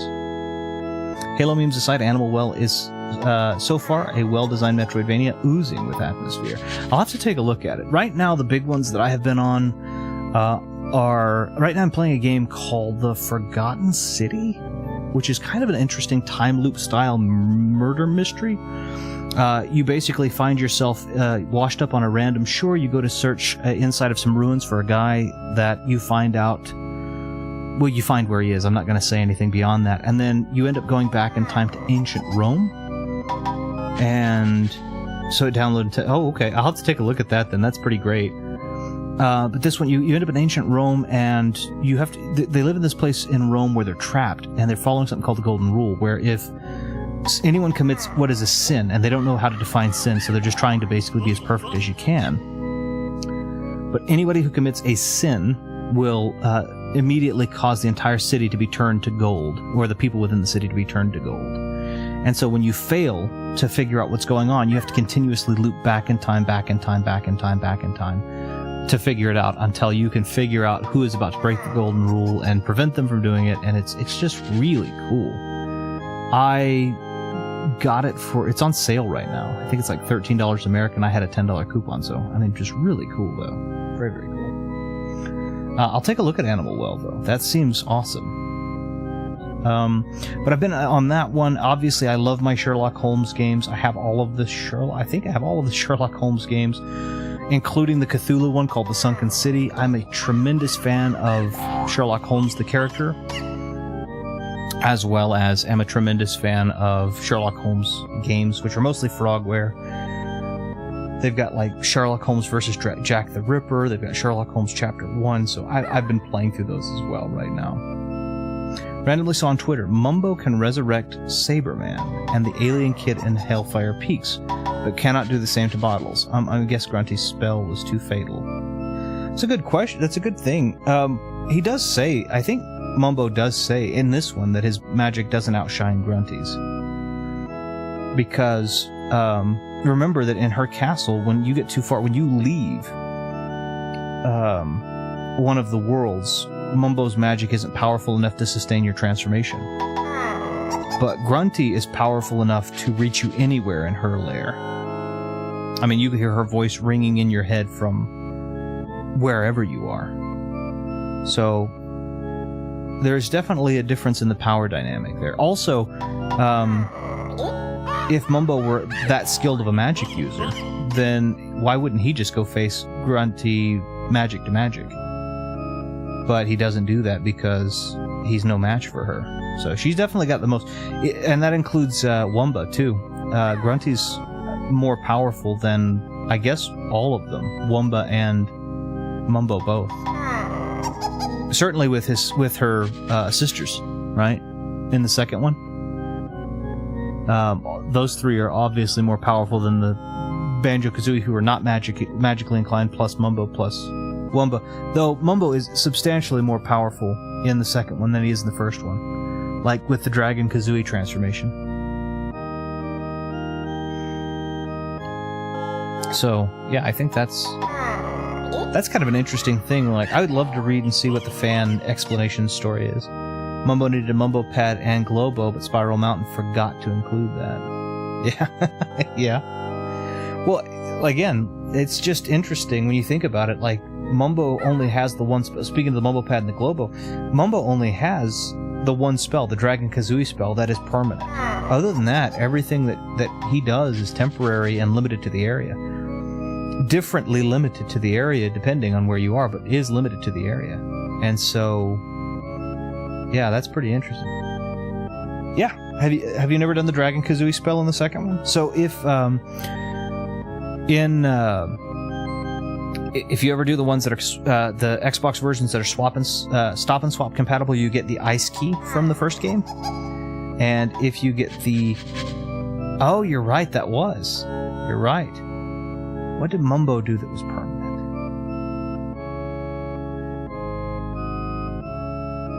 I guess he didn't really do anything. I mean, he oxygenates the water in Jolly Roger's Lagoon, but you're right, the Dragon Kazooie spell is Wumba. Because it's Wumba outside of Witchy World. So yeah, even Mumbo couldn't even do that. But Wumba needed the Mega Globo to do that, so... She's like Mumbo amateur, Humba best when it comes to transformation jobs being swapped. Yeah, well, but think about that. Like, is she more powerful than him? Because the transformations still are limited, except for the Mega Globo Dragon Kazooie transformation. But now Mumbo, in some of his stuff that he does a resurrection, a healing, re-rails a derailed train, oxygenates an entire ocean for Atlantis. So, like, the stuff that he's doing, she's better on the transformation, but then he's doing big, like, massive spells at that point. Like, so it's kind of like, you know, like, who is the best of those two? Who is the more powerful? That's. I better do a video about determining. Throw Grunty in there for that too, just for the fun of it, man. I think that's awesome. You don't have to throw Grunty in there. I'm just being silly, but yeah, I would love to see if you want to make a video about that. I would love to see a video about that. Heck, I'd love to make a video about that. Or if you felt like participation was something you might be willing for, then I would be happy to do my own little analysis on the side and give you whatever. But obviously, I'm not volunteering for something that I'm not invited to. I think that's... Or to invite myself, that would be rude. That's an exciting topic for no good apparent reason. I'm excited like a kid to think about and create the headcanon for that. I've never thought about it until just now. Mind you, there's at least one channel I recommend called Jiggy Lookback, who do great videos mostly about rare games. They'd be perfect to determine this topic. Oh, that'd be so cool. I'm going to go back now. I'm going to start reading internet archives, I'm sure, that have been written from 20 years plus ago to see what they've said on this, because I'm sure this has not been a topic that we're uniquely bringing up. If it is, this is amazing, but now I'm going to look at that. But I do think I am going to call it a stream here. We've gotten 5 of the 10 jigs, just to make sure where our thing is. I think we're setting around half, 3/4 obviously for the... So we're at 6 of 10 jiggies, so there are 4 other jiggies. I know 3 of those jiggies, there are 4 jiggies, and I know where they are. And I know for 3 of those jiggies I have to be the transformation, and I know for the last jiggy I'm standing on the place here for it, which is Motson's stand where I have to do that. So 35 minutes, which is pretty good, and we're 3/4 of the way there with the notes, which I also have to be the transformation to get several of the remaining notes, so that'll be what we look at there. They just loaded Mysteries of Conker's BFD. Ooh, I have to take a look at that. That's really... I do have the... I do have Conker's Bad Fur Day. I also have the reloaded version, which is interesting, because the graphics are better, but it's still censored, so... What an interesting thing for them to have done. But the graphics are so much better, like the fur looks great on it and everything, But anyway, I think I'm going to call it a stream here. Let's go ahead and poke a button, shall we? Move us over. Give us a little bit of music. Hopefully that sounds nice. So we did a lot here, and we kind of divided things up quite nicely. We've already gotten 100%. We're 100% up until the point that we are right now, obviously with Mad Monster Mansion being the outlier. That and, of course, the levels we've not yet visited. So Freeze Easy Peak, Gobi's Valley, we are now 100% on. We are 3/4 of the way through the notes, 60% through on the jiggies, and then, of course, we don't have any of the empty honeycombs, but that's not a problem because we will get those. We need our transformation for that, and again, I'm keeping the transformation a secret for those who haven't seen it or don't remember it. This is my favorite transformation in the whole game. I do want to say thank you to everybody who popped in all the way from well, actually,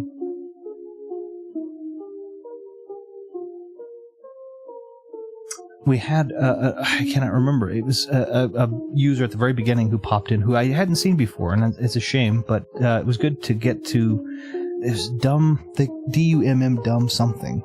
And I can't remember, and I don't want to say something and it sound rude, but it was that was the name. And thank them for stopping. I want to thank them for stopping in. Obviously, a thank you to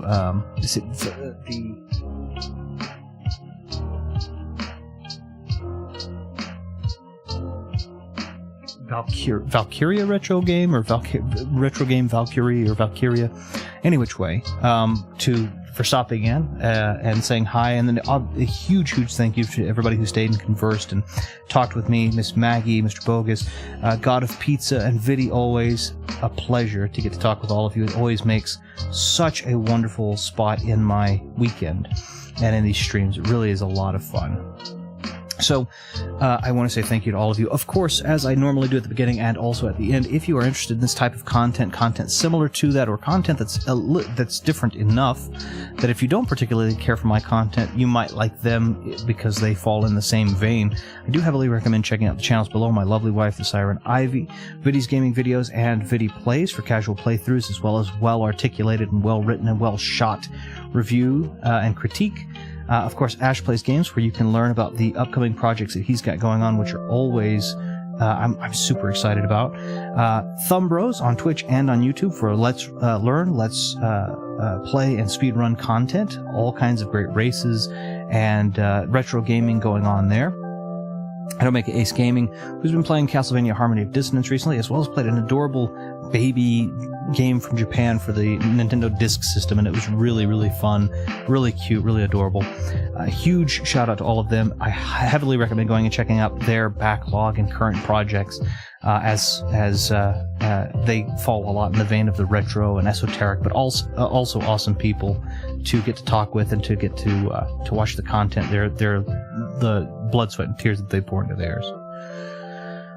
Other than that, I want you all to have a wonderful rest of your weekend, a wonderful day. For those of you who it is the next day, the beginning of the next day, I hope you have a wonderful start of your week with your Monday mornings.